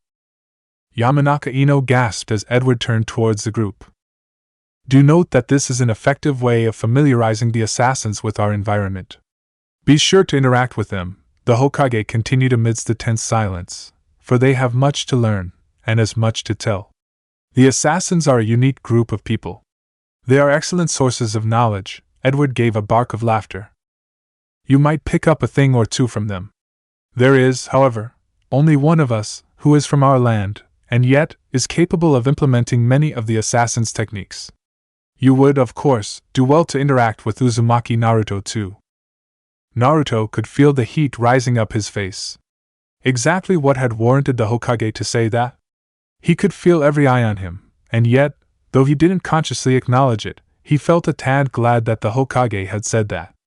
In his heart, he knew Konoha was his home, and he belonged with these people he was standing with. And at the same time, Naruto had a strong, burning sense of pride. He was an assassin. He belonged there too. As Edward walked over to them and tugged at Shikamaru's ponytail playfully yet silently, the Hokage continued, "And now, may I ask Team 9 to assemble in front of me? Might Guy, Rock Lee, Tenten and Hyuga Niji came forward silently. You will be joined by Hatham Kenway on your missions. Yes. Hatham Kenway, we are pleased to welcome you onto our team. Hatham Kenway gave nothing away as he walked over towards Mike Guy's squad and stood, folding his hands firmly. His eyes rested on Mike Guy for a second before darting away. May I ask teammate to assemble in front? Karina Yuhi stood up, followed by Hinata, Kiba and Shino. As she stood in front, she glared at Edward, a sign that his previous actions directed at her weren't in good taste, according to her. She immediately reclaimed a smiling face when the Hokage spoke. You will welcome Connor Kenway into your midst. She looked at the bulky assassin. He didn't meet her eyes as he walked over. He stood silently for a second, before reaching out suddenly and stroking the puppy resting on Kiba Inuzuka's head. Doubtful for a second, Kiba stopped worrying when Akamaru growled softly for a second before surprisingly nuzzling into the man's big fingers. Naruto, however, wasn't paying attention. Ezio and Altair were still standing away. Who would it be? Who'd be the one to join them on their missions? And finally, Team 7. You will have to accept as your auxiliary member, Ezio Auditore. Team 7 walked out of the compound. Sakura was speechless, glancing first at Ezio, then at Naruto, and then back again. So this was what the Hokage had in mind then. She couldn't help but feel excited. Suddenly, she didn't scared of missions. In fact, she wanted to get at a mission right away. Uchiha Sasuke had his hands deep in his pockets, an unreadable expression on his face, and yet he wasn't far from feeling excited, walking in front of the tall assassin. And finally Uzumaki Naruto walked next to Ezio, wearing a grin threatening to split his face in two. Ezio, guys, could you wait a minute? They stopped at the boy's interruption. But he'd already turned and sped back, shouting a thanks. The blonde-haired boy looked up at Edward Kenway, who'd up till that point had been talking politely to Asuma Sarutobi. Hi, I'm Naruto. The man bent down, almost leveling his face with the boy's. Greetings, lad. I'm Edward. Naruto took in the man's rough face, his thin lips and strong jawline. Pleased to meet you. I wanted to know why you, use two swords. He felt like kicking himself. It seemed to sound rather stupid and awkward. Ino Yamanaka was looking inquisitively at the two of them, but turned when Edward motioned for the team to move ahead. Give me a second, yeah? He turned back towards the blonde. You know what they say, devil, swords are like women. Naruto looked startled at the assassin's use of the word, but could tell he was jovial, as the man smiled at him. Two is always better than one, lad. You should see me wield them, Naruto. He punched the boy playfully in the stomach, effectively whining the boy could recover. He ruffled the spiky blonde hair as he straightened and walked ahead. The women I meant. See you round, little assassin. It didn't worry the Uzumaki, as he caught up to Ezio and the rest of them. They knew about him then. They knew about the Kyuubi. And yet, Edward Kenway had seemed friendly. He felt a wave of happiness wash through him. Hey Ezio, you think I could learn to use two swords? Like the blonde man? Yes, young Naruto, it is possible. It takes time, and if you're willing to learn. Ezio Auditore put a hand on Naruto's shoulder. I have a lot of things to teach you. The night sky stretched over Konoha peacefully, as the four men sat at the edge of the mountain overlooking the village. Hatham Kenway was sitting a distance away, staring thoughtfully at the horizon. Edward, Ezio and Connor was sitting together, with Altair standing on the very edge. The wind seemed to induce his robes to slide backwards elegantly, as he hummed. Narrate and forget we're adults. In your mind we're young. Tell us about heaven and hell. About the bird that never flew in his life. Help us understand the meaning of the world. O storyteller, tell it just as they told you. Don't add anything, don't leave anything out. We could see into your mind. Narrate to make us forget this time. Leave us in the world of once upon a time. He didn't know why he remembered it just then. It just seemed to fall in place, singing to an unknown storyteller, asking him to tell us all about everything. Chapter 26. Learn to Walk. In battle, things like stamina, chakra availability, and injuries aren't things you can afford worrying about. All of these must be strung into your strategy, and each factor must be accounted for, you get it? Uzumaki Naruto stared at their sensei. He seemed calm, at ease. He spoke in a quiet tone that matched the rather lazy afternoon that followed quite the interesting morning, what with the Hokage coming out with the new system of integrating the genin cells with assassins, not to mention the introduction of people he'd not known about. What I mean is this: your stamina and chakra levels need to be at a point where you don't need to worry about them. Your strategy, apart from being well thought out, needs to be well rehearsed. And even after this, you might not really win the battle. So, you ask, how are you going to get to this level? That, my cute students, is what we'll be working on. He clapped his hands together, bringing attention to the three of them. Each ninja has the freedom to work on any branch, any aspect of combat, be it ninjutsu, genjutsu, dojutsu, kenjutsu, healing, or even fuinjutsu. Now, what you need to understand is that each of these branches become available to you only after a certain amount of knowledge has been acquired. In that respect, Kakashi moved forward, getting off the tree. He signaled for his three students to stand up, as Ezio watched uninterestedly. Our first exercise for this phase is chakra. All three of them stared at him, excited. Sakura seemed to know a bit about chakra already, and Sasuke was staring keenly at Kakashi. So, what exactly is chakra?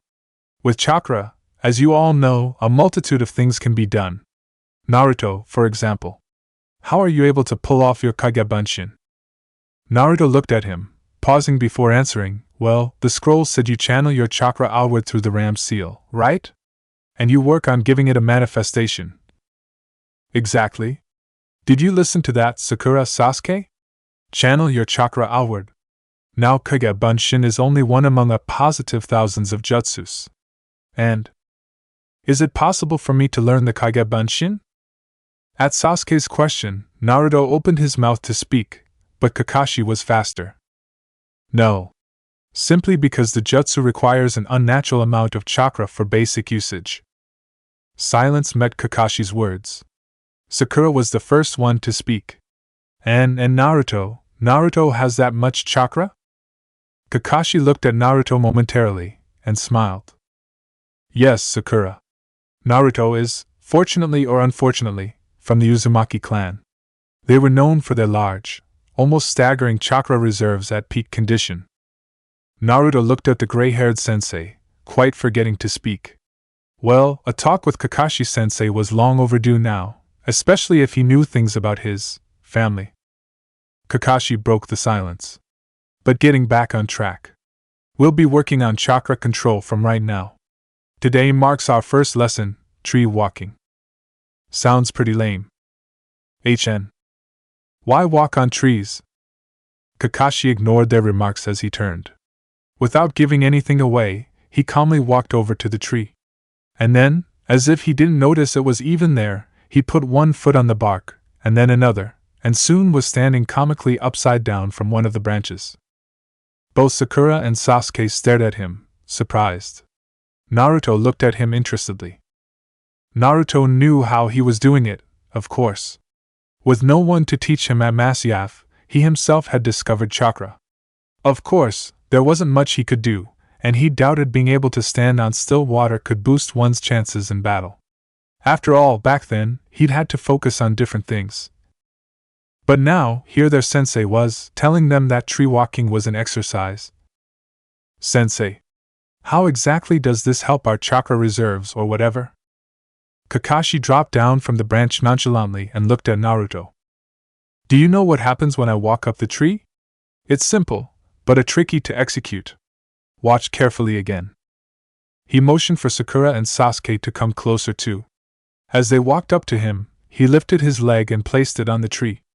At this distance, the three genins could quite clearly see the silky white layer between Kakashi's foot and the bark. Whoa, Naruto gasped. He'd seen his own chakra, and it surely wasn't white. He slowly lifted one foot up and placed it on the bark. Closing his eyes for a second, he tried to concentrate on expelling chakra from where he wanted to.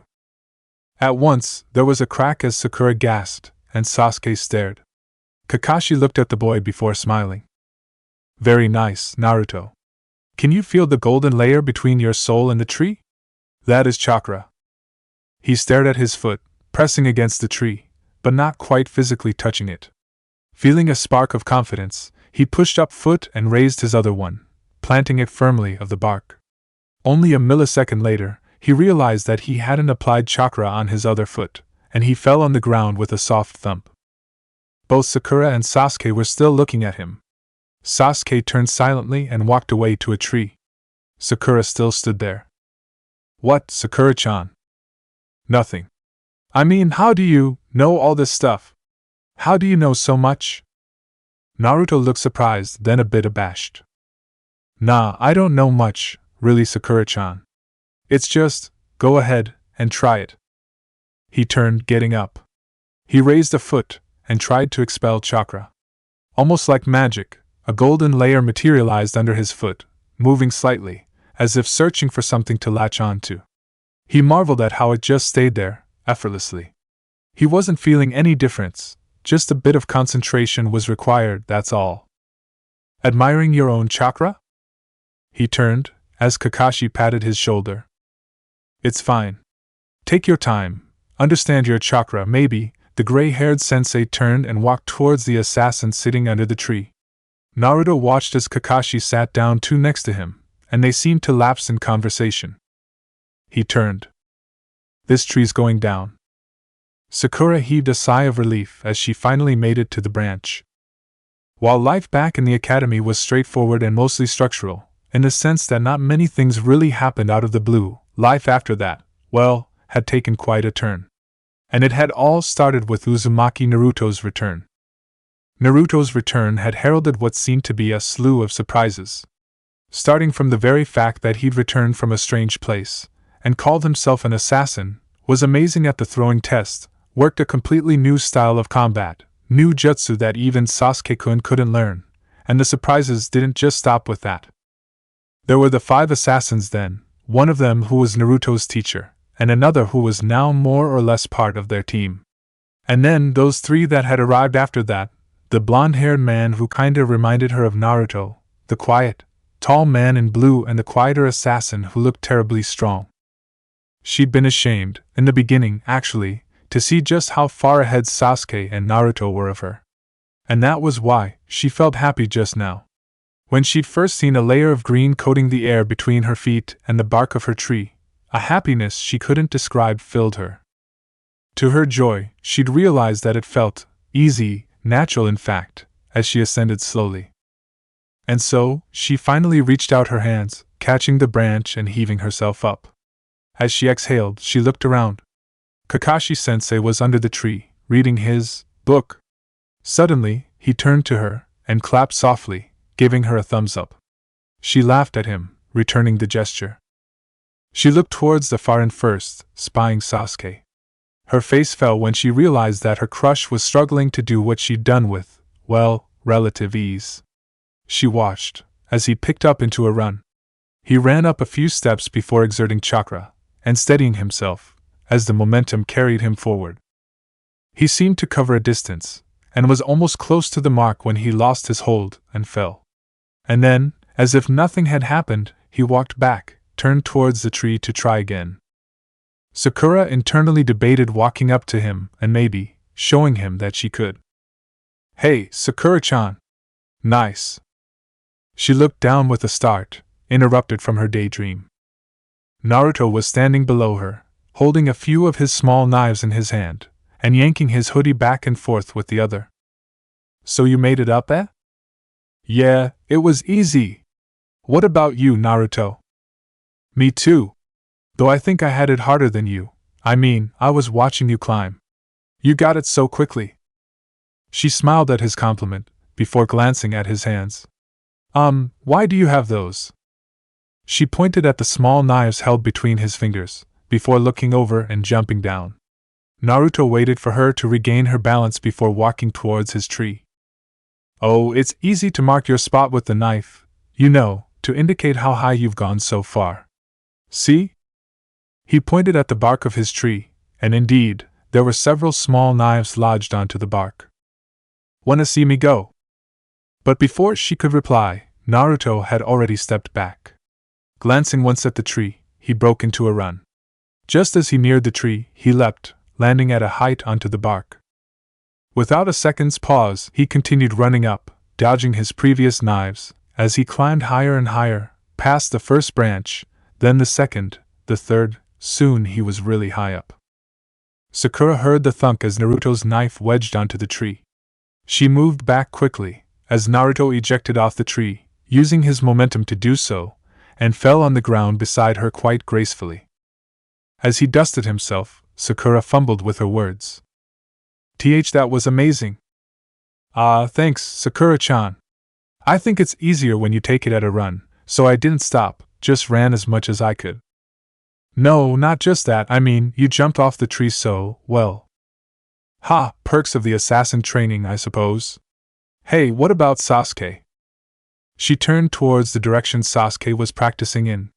Naruto followed her line of vision, as he too saw the Uchiha working on his tree climbing.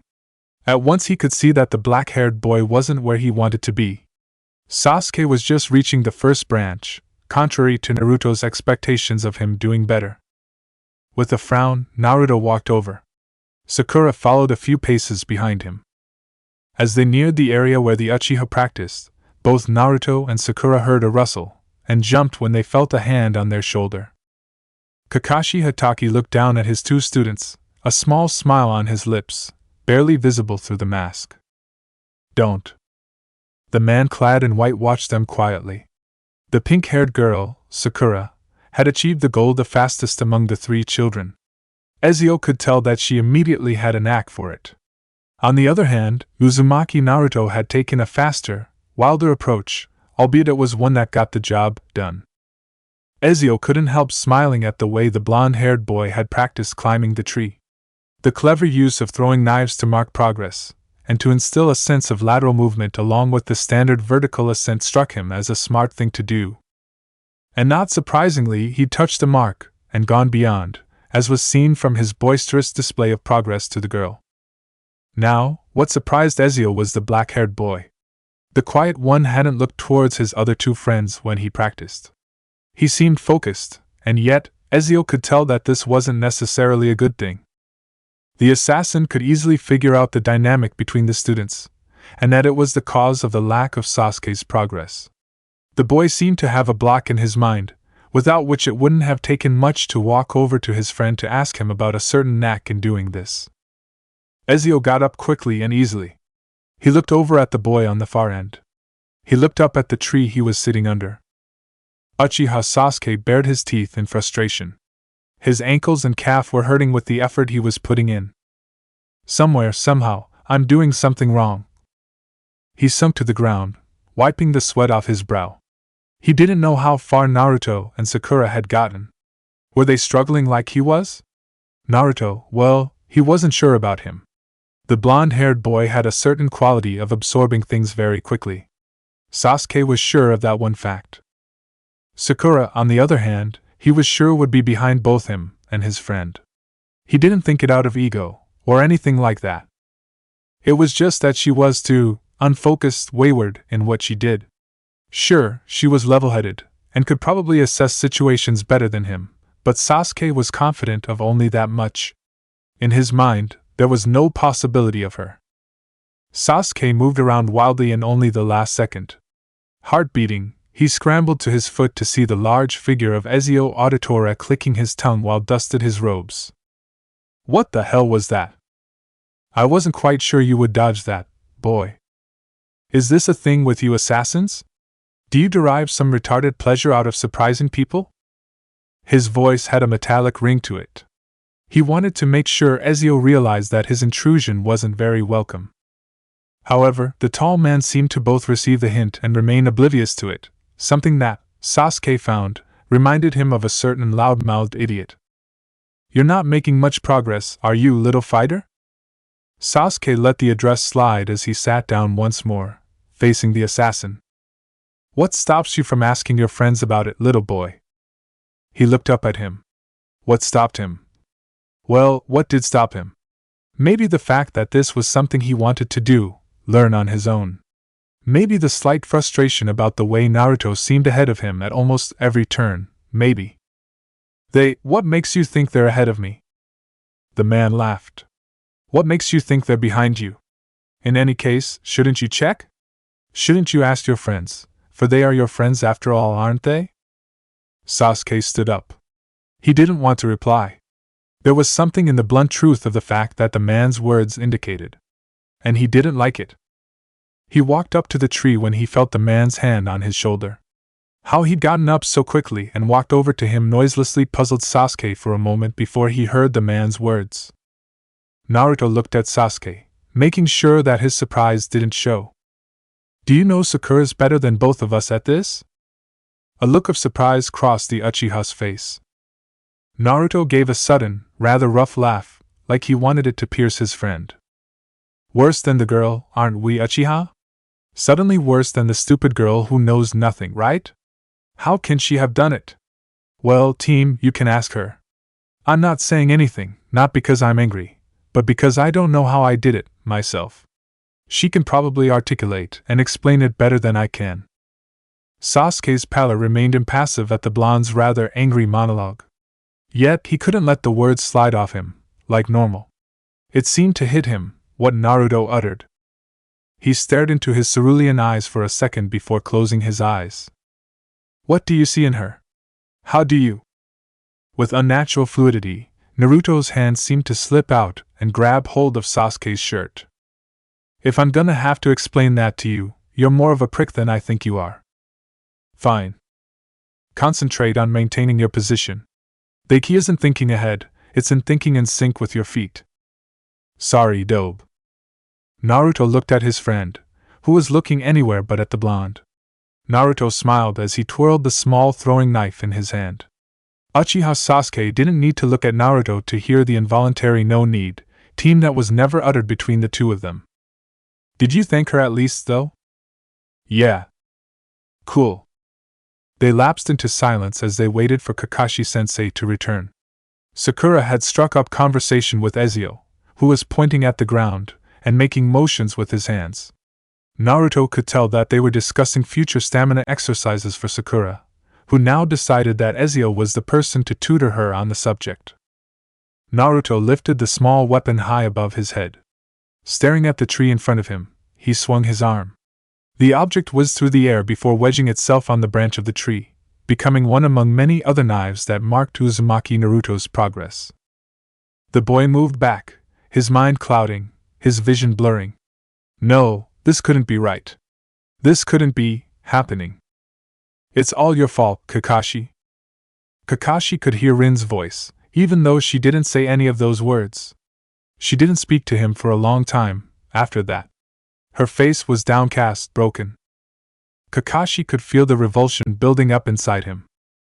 It's always my fault, isn't it? My fault for being my father's son, my fault for Obito dying. Hey, Kakashi, it isn't your fault. How do you know that? You're just being stupid as usual, aren't you, Kakashi? Don't be so stuck up and self-centered. The world doesn't revolve around you. Everything isn't your fault. Thanks, my friend. So, the geezer finally decides to remember he has some students, eh? The three students were standing in front of Kakashi Hatake. The afternoon had passed, giving way to a cool evening. Kakashi smiled as he looked at his students. Long ago, all that team building had finally come in use now. And he'd watched uninterestedly when Ezio Auditore had walked over to Sasuke, just to have a few words with him. Indeed, it was very interesting to see the dynamic of Team 7 in action as they trained. Now, are we sure we can climb up to the first branch of the tree as of today, you three? Yes, chorused all three of them. Good. Now that we have this irksome exercise out of the way, I have a few exciting things to tell you. Sit down and listen carefully. As Naruto sat down in between his two friends, Kakashi began, a shinobi's technique is much like an arsenal of weapons. You can all learn a million different moves and jutsus, but they're going to be useless unless you factor them into battle, right? And at the same, you must realize that not all techniques can be learned by just one person. Each of you have your own strengths and weaknesses, and it is important that you play to them. For example, Naruto, can you name your strengths and weaknesses? Naruto looked up at the gray-haired sensei. My strengths be stamina, I suppose, and a big chakra reserve. I can move and strike quickly due to my training, and yeah, that's it. Well, my weaknesses, I could use a bit more chakra control, and I could learn to evaluate situations better. Kakashi clapped lightly, smiling. He was happy with his student's self-assessment. Well put, Naruto. Now you see, each of you have such strengths and weaknesses. None of you lack strengths, and none of you are flawless. So here comes the good bit. I want you to spend some time, starting from today, to research a bit. Go through what kind of things you want to learn, and do it on your own. How do you want to improve? Where and how do you see yourselves many years later? When we assemble tomorrow afternoon, I want you three to at least have a basic idea as to which direction you're going to walk in, alright? We'll be doing tree walking every day until you're perfect at it. Once that is done, each of you can work on your own styles. With that, my little students, best of luck, do your research, and I'll be off. Before the three surprised genin could respond, Kakashi poofed in a puff of smoke, leaving the three of them and Ezio in training ground 7. Naruto was the first to break the silence. So, our own styles, huh? Sounds interesting. Sasuke got up. I'll see you around. I want to go home. There's something I need to do. Without waiting for a reply, the Uchiha stalked off. Sakura turned towards Naruto. Naruto, thanks. For what? I heard you telling Sasuke that he should ask me for help. Naruto turned towards her, a small smile on his lips. It's nothing. I meant what I said, Sakura-chan. Well, he got up too now. How about that research? What are you going to do? Well, first, I think I'll go home, and then I'll go to the library. There'll surely be something there, right? Yeah, okay, Sakura-chan. See you tomorrow, then. Yeah. Excited, Naruto? I don't know, it's a little intimidating, and yeah, pretty damn exciting. I mean, I can finally define my style of combat. Ezio laughed at the boy's energy. You still want to persist with the sword? Naruto looked up at the taller assassin. They were both walking slowly out of the training ground. Of course. But I want to concentrate on ninjutsu too, you know, the cool water thingy Kakashi-sensei did, and all that? I want to wield both. It'll be so cool if I can make it work, see? Ezio nodded. Well then, young assassin, hadn't you better do that research of yours? Yeah, Naruto replied as they walked out and parted ways. See you, Ezio. Farewell, Naruto. Naruto walked along the street, a smile playing on his face. The statement, a shinobi's technique, is much like an arsenal of weapons, seemed to keep ringing in his head. What did he visualize himself as then? A picture of a taller version of himself drawing two swords out there. She's immediately sprung to mind. Older him seemed to twirl the swords in his hands enticingly before executing a small flourishing move. And then, he planted the swords on the ground forcefully, making them stand where they touched the ground. Forming a few quick seals like Kakashi-sensei had back in their previous missions, his palms seemed to emit a glow as he moved blazingly fast. Hey! Watch it, ya little shit! Oh wait, it's the little assassin! His thoughts were brutally cut short when he collided with Mitarashi Anko in the middle of the street. Spluttering, Naruto collected himself. Oh, sorry, Mitarashi-san. I was just lost in thought, eh? Figuring out great strategies in your head, are you? Or is that pink-haired teammate of yours in your mind? He looked up at her indignantly. What? No! Ah, to be young and in love, little Naruto-chan. She twirled around him, talking in a sing-song voice, not caring about all the other people who were staring at them with raised eyebrows. Naruto decided that a change of subject was in immediate need, and acted promptly. Mitarashi-san, I need your help. Well, I'm no matchmaker, so if it's girl trouble, you should ask for my guy. He frowned at her, trying to ignore her jab. Where were you going, anyway, Mitarashi-san? She looked down at the boy, amused. He was terribly interesting, she couldn't deny that. He reminded her a bit of herself, in fact. Mitarashi Anko reached forward to flick his headband. I was going to eat. Come with me. Sure. Slong as you're paying, Mitarashi-san. Cut the whole Mitarashi-san act, kid. It's Anko. And what kind of guy doesn't pay for a meal with a shy, beautiful woman such as myself? She bustled him forward through the street, Naruto trying to shoot glares at her, indicating his displeasure at being embarrassed. Right, so that's what you wanted, eh? Well, it's simple enough, though Kakashi was right in asking you to do your research. They were sitting at a small place, one that was apparently Anko's favorite. She seemed to enjoy the dango that they sold, and had initially had an argument with the blonde as to which was the true gift of God, dango or ramen. So, as I said, it's simple enough.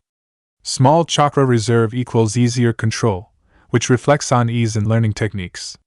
This is, of course, downsided by the fact that can't keep using these techniques due to that small reserve of yours.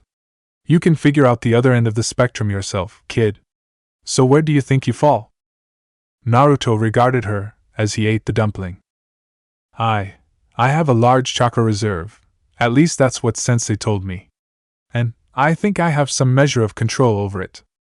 I mean, back when I was at, the assassin's place, I discovered I could use chakra, and I kinda got used to it there. Anko nodded, keeping in line with him. So that means, good chakra control isn't something that's totally out of reach, is it?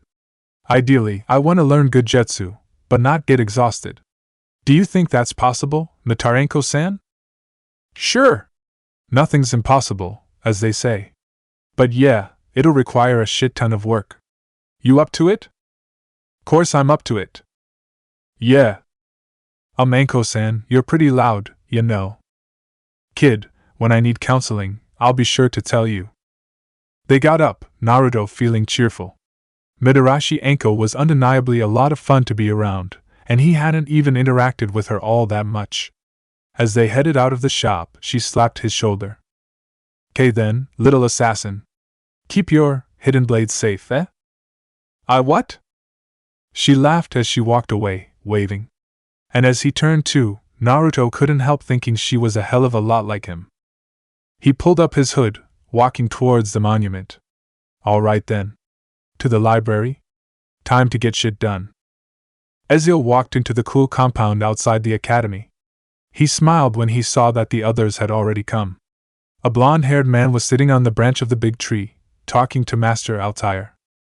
The father-son duo were both there too, Haytham sitting in corner and examining a kunai, Connor leaning against the tree, waving at Ezio as he walked up. As he neared the motley gathering, Edward exclaimed, seeing Ezio, "So the mentor has arrived, eh? How's it been with your team?" They all looked at him. Ezio smiled. "Very pleasant. It's a pleasure watching them work, you know?" There was silence. Haytham was the first to break it as he got up. "Let us do ourselves a favor, and not talk about the strange man in that green suit with whom I'm condemned to spend time with." Edward's bark-like laugh seemed to resonate through the air as Ezio sat down, completing the circle. The kunai met flesh and penetrated it almost effortlessly. The hand wielding the kunai never trembled, for the mind controlling the hand was galvanized. It was conditioned not to think, only to act, and on a certain man's orders. What was the absolute value of human life, really?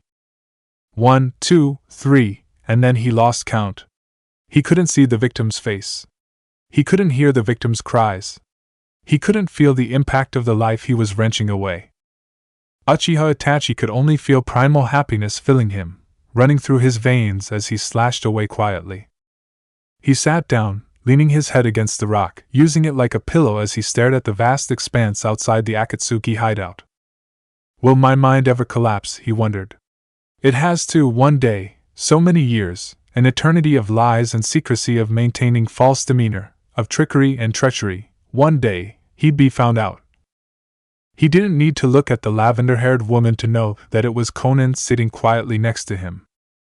A crude sense of longing, of yearning filled him. For what? What was he doing this for? Was he, after all, only a pawn in more than one person's plan? For the village, Itachi. For your brother. But never for yourself. He was denied that honor. He fought the rising temptation of wanting to stand up and scream, to just pull out a kunai and... The act is not done yet, Itachi. In fact, it has only just begun. Just make sure to help this old man out, will you? I obey your every order, Hokage-sama. You know that. And in your long and twisted mission, Itachi, make sure to find yourself, my son. He turned around, looking at the dark entrance to the Akatsuki's hideout. A wry smile played across his mouth as the answer formed in his head. Life wasn't worth much really, which was why he wanted to make the most of it. Chapter 27, Before You Run. The little boy picks up the piece of cloth, as he stands alone, amidst the whispers, not knowing which way to turn, for whichever way he did, the same pair of condescending, judgmental eyes met him. He shudders, as he brings the cloth close to his mouth. You can't hide who you are, Hataki. He reached behind his neck, securing the cloth tightly. He leaned forward and smoothed the cloth down on his front, tucking it into vest. A mask that hides who you truly are. Wrong, my friend. A mask that shows who I truly am.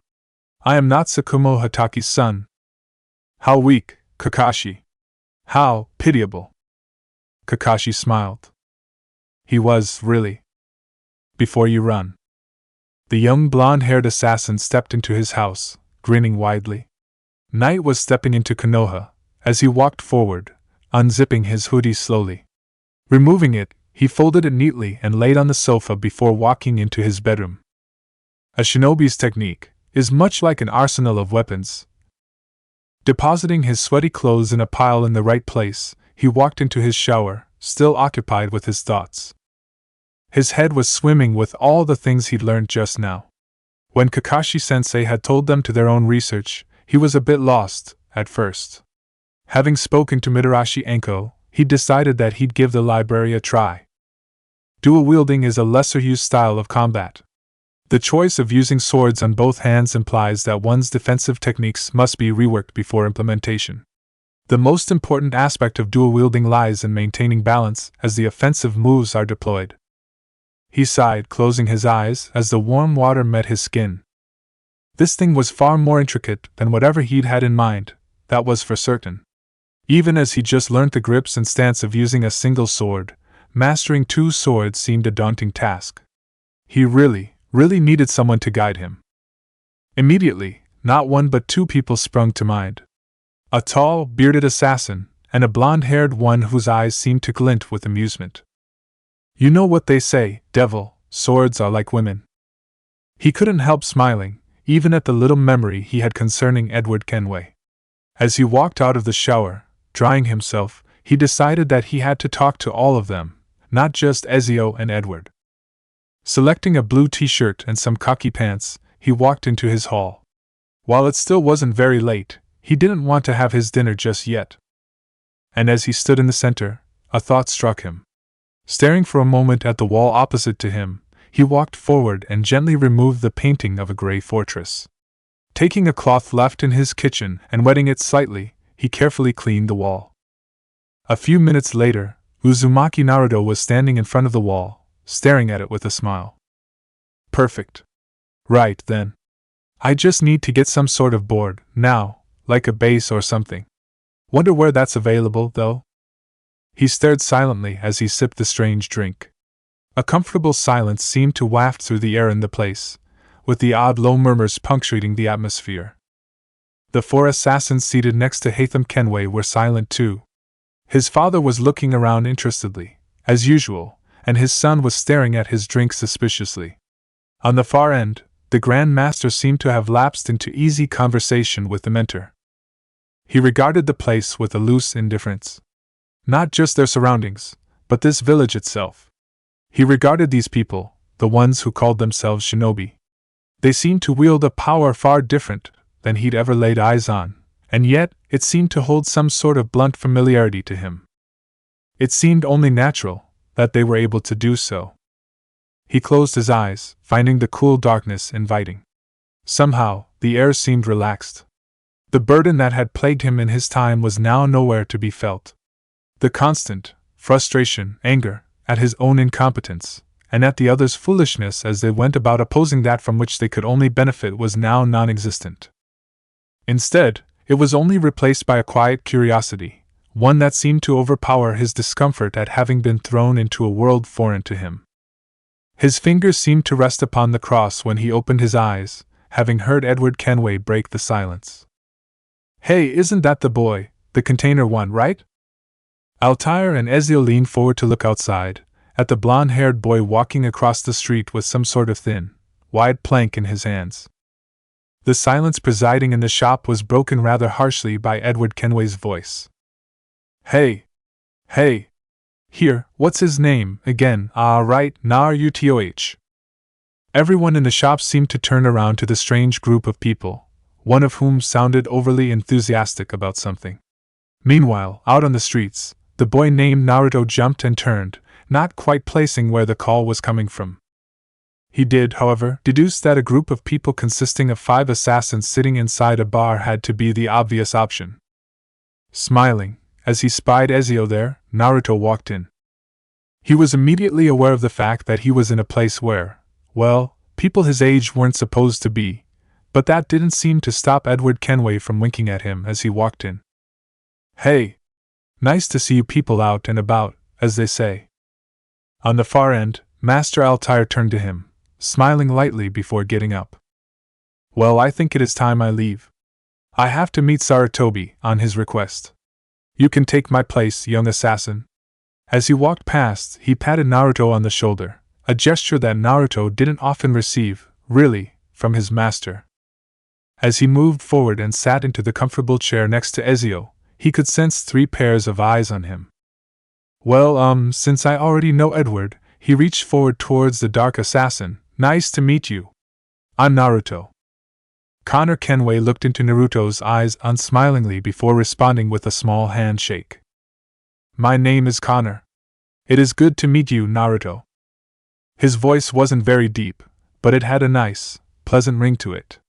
Connor Kenway seemed to have a relaxed look in his eyes as he observed the youngest assassin in Konoha. "So what are you guys doing here? Other than, drinking, I mean?" Just spending time." Edward was the one who spoke, leaning back casually as he drank. His gray-blue eyes settled on Naruto as he levied him with an interested look. "The master speaks very highly about you." This time, it wasn't the rough energy of Edward's voice but the calculated drawl of Haytham Kenway's words that met the Uzumaki's ears. Realizing with a start that he'd failed to introduce himself to this man, he rose, offering his hand. Haytham Kenway looked into the boy's eyes for a fraction of a second before taking it. "Haytham. That's nice. About Master Altair, I meant." A mild silence seemed to settle. The lone boy sitting in a bar amongst men, strangely didn't feel the odd one out. Edward, once again, was the first one to break the silence. "So you wield all this external energy, Tosh, and you have the blade on your wrist, then?" Naruto still hadn't gotten used to Edward Kenway's rather slow, yet rough tenor as he let the words roll off his tongue. What was intriguing about the blonde-haired assassin, though, was a sort of feeling he gave. It felt like he wasn't paying any attention to you, yet he seemed to stare straight into your eyes. "Yeah, guess I'm lucky I can do both, huh? Say, I need to be going now. Don't have much time. Kakashi-sensei'll be on our ass tomorrow, right, Ezio?" Ezio, who was silently observing the conversation between the young and the older assassin up until then, broke into a smile. "True, young Naruto. I am eager to see what you have decided for tomorrow." "Yeah. See you then." He nodded towards Edward and Connor, and left quickly, still clutching the same curious board in his hands. Silence reclaimed itself at the table of the 4 remaining members. "The boy considers himself lucky, interesting." Haytham's statement heralded the end of their little meeting, as they got up to leave. The wall of interest at Uzumaki Naruto's house had previously only housed a beautiful painting of the Masyaf fort. Set primarily in hues of gray and blue, the stillness of the painting seemed to represent to the boy the serene stillness of life at Masyaf itself. The painting, done with great care, was one he would surely treasure, having been presented to him by Maria ibn Lahad. But now, that painting had been removed carefully, and placed conveniently in his bedroom. The boy did have his reasons, of course. The wall now sported a large, plain brown wooden board, hooked onto the wall with the help of a nail, a hammer, and a slightly sore thumb. And even as Uzumaki Naruto stared at the plain board, he couldn't help smiling, for this was something his master would surely be happy with. Removing a throwing knife out of his pouch, while noting with a start that his knives were running out, he walked close to the board. He closed his eyes for a moment, and then immediately opened them with a smile. Setting to work on the center of the board, he carved a small figure on the plane, the Konoha symbol, and not too shabbily done, too. And then, pausing for a second, he drew a shape surrounding the Konohagakure emblem, the symbol of the assassin. Ha! He drew back, observing his work. It was not too shabby after all, considering that his curves had come out just right. Right, now to work. A sheaf of small, thick papers had been readied at his table. Picking one, he drew out a special quill and inked it. Build. Dual wield. Weapons. Ninjutsu. Affinity. Genjutsu. He wrote the dual wield, ninjutsu, and genjutsu sections in 3 different papers. Drawing 3 throwing knives from his depleting collection, he lodged the papers on opposite ends of the board. Over his visit to the library, the blonde-haired boy had learned a bit. First, in the section of ninjutsu, that every person had an affinity to a certain element, one of 5. Many could also have secondary or tertiary affinities.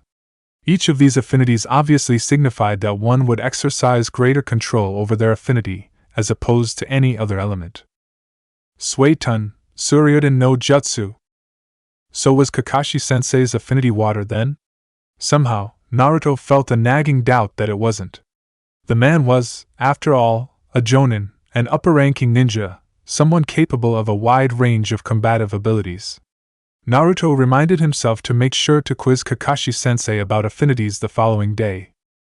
And then, when it came to dual-wielding, there was just so much to learn.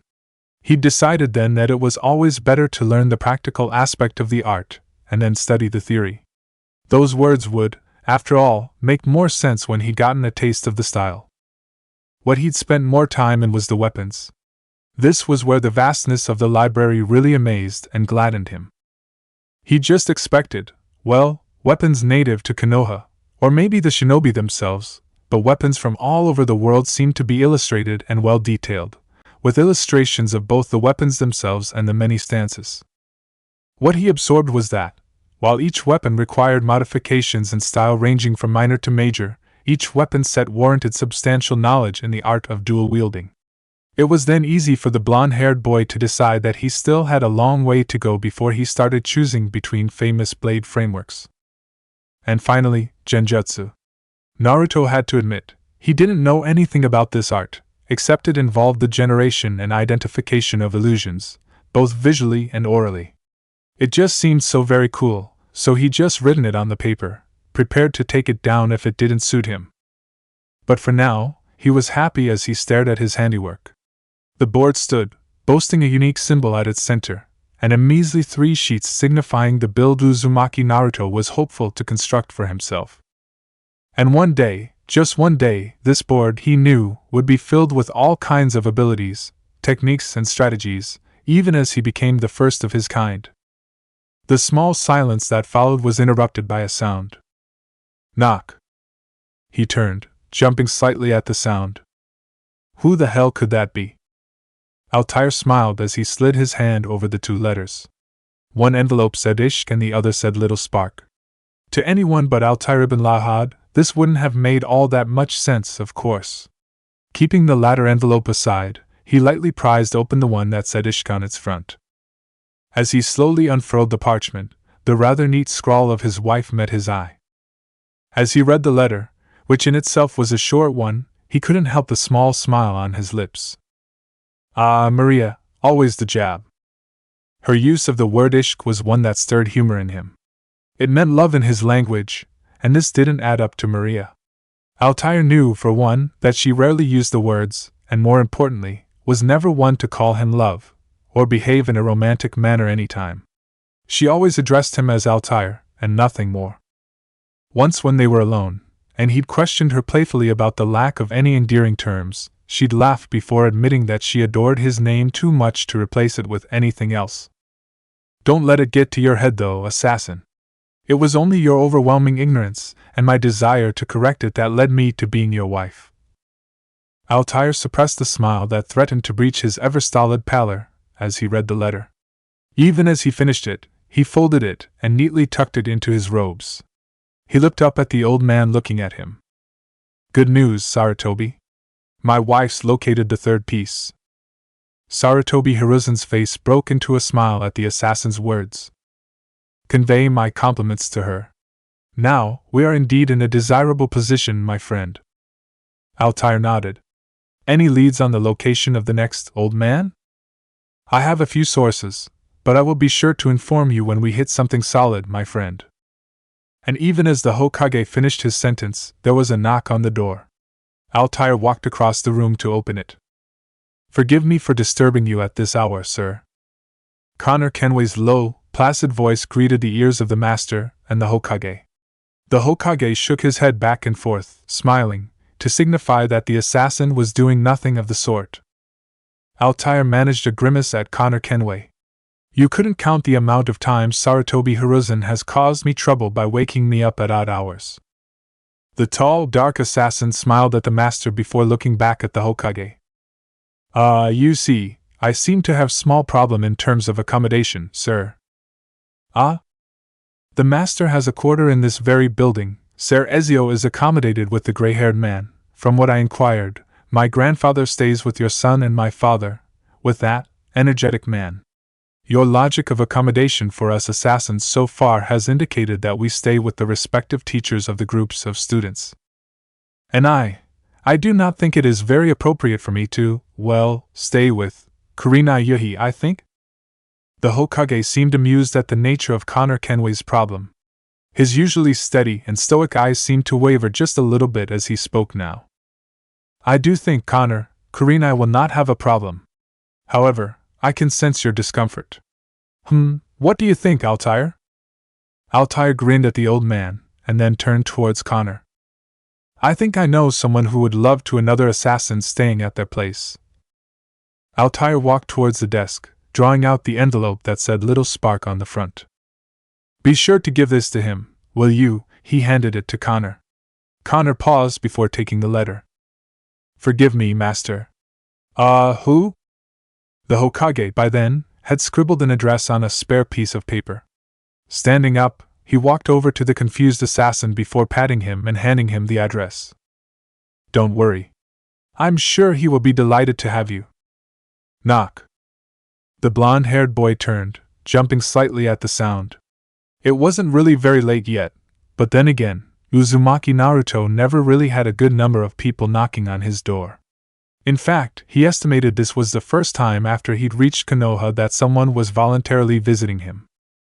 He opened the door wide, and stared at the visitor, his brain not comprehending the person for a second. Greetings, Naruto, was it not? We met a while ago, my name is... Hi. You're Connor, right? That is correct, Naruto. Come on in. What's up? Naruto's eyes had trailed downwards to the small bag that lay at Connor Kenway's feet. As he looked up, he was suddenly struck by just how stocky the assassin was. His height, too, did nothing to reduce the effect. There seems to be a problem with respect to my accommodation. Naruto shook free of his thoughts in surprise as he heard Connor's words. Wait.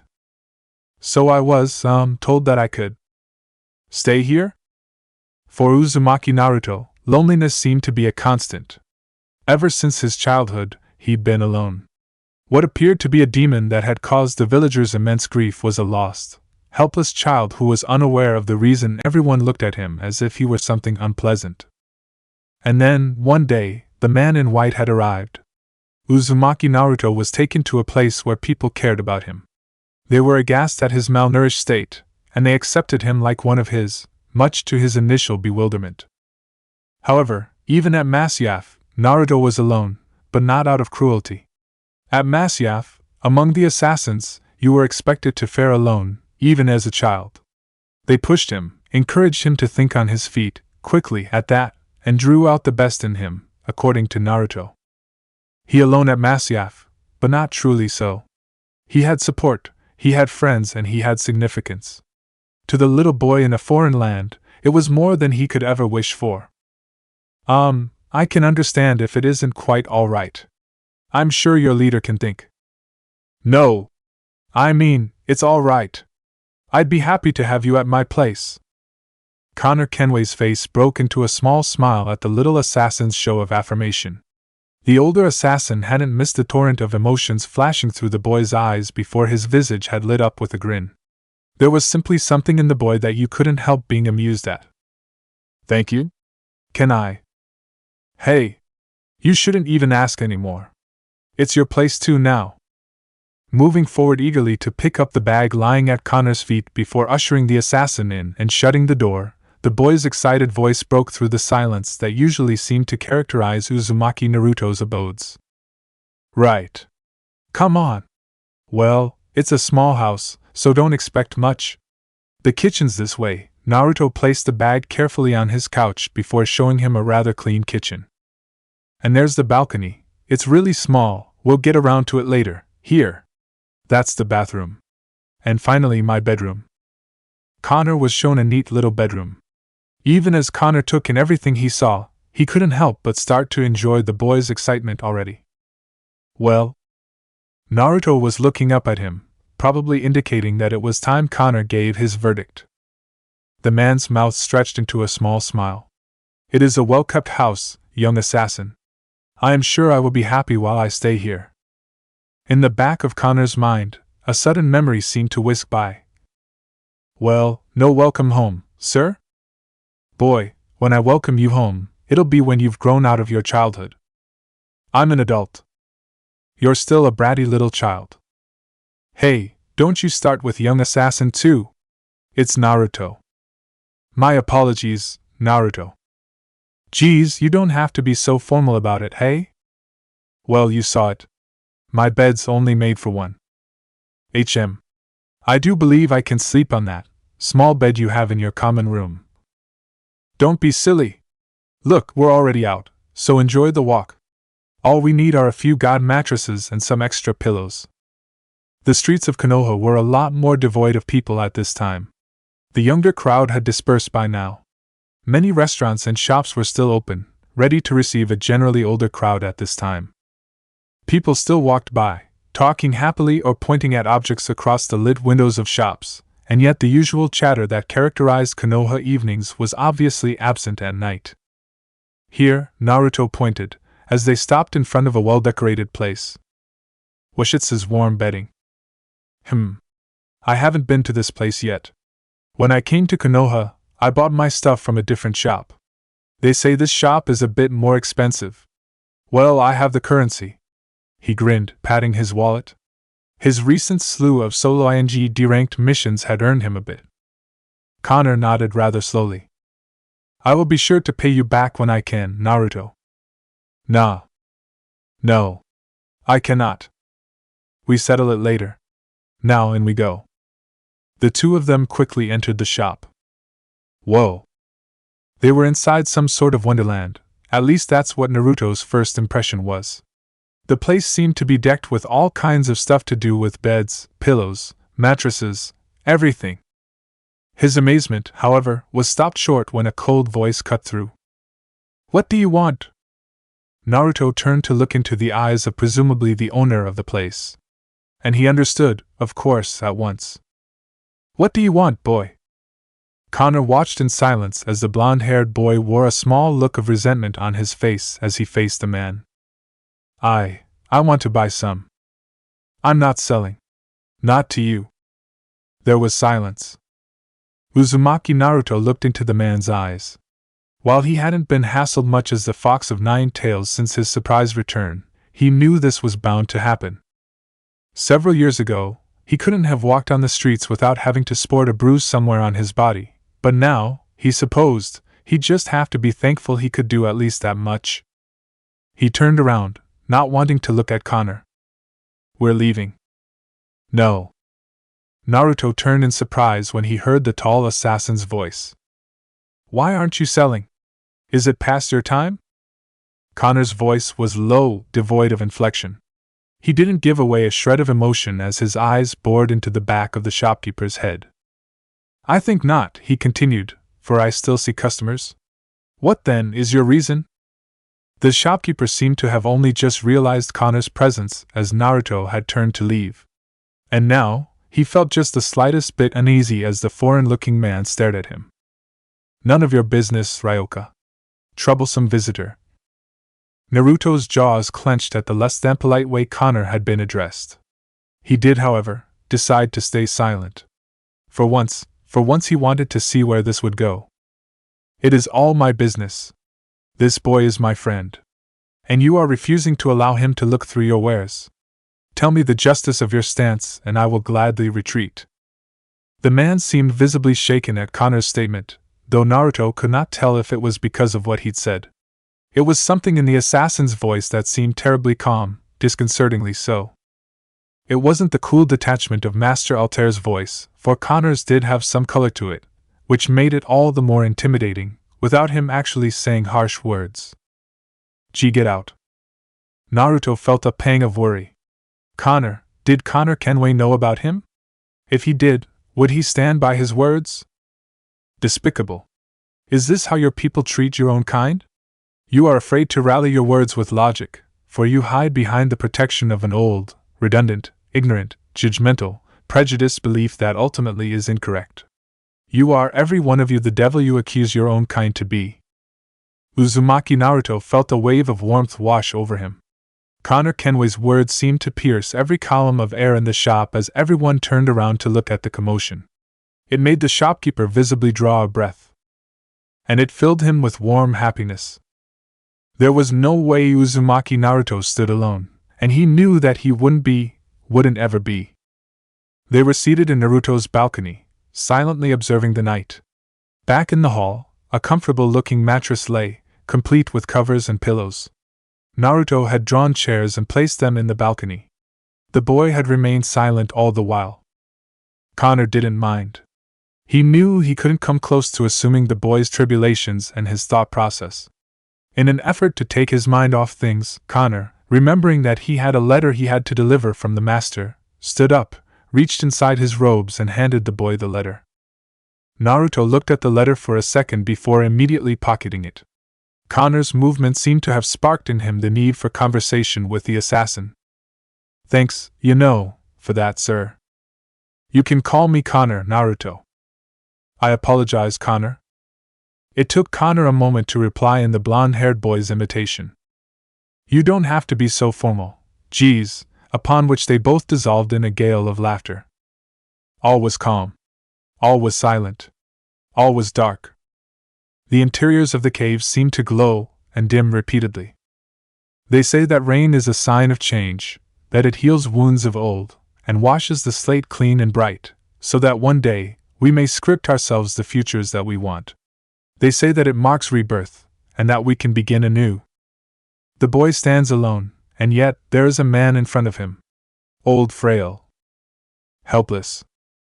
And yet, I stand alone, as the rain caresses my face, masking my tears and kindling my fears. What if I don't want the wound to heal? What if I want to preserve the scar as a remainder of you? That is not the way a victor speaks. What if I want to look at the writing on my slate once more, and maybe understand, relive the memories that are being washed away? You are not a coward. I see it in your eyes. What if I stand here, afraid of what the future might hold, looking back ever so frequently to make sure the past I hold dear isn't washed away by the drops of water? And finally, you are not alone. The boy looked into the old man's eyes. Sunken orbs, half-lidded with aged weakness. And yet he thought he saw immense knowledge there, in the eyes that spoke of friendship, power, loss, pain, war, and finally defeat. Defeat, above all else. They say that rain marks rebirth.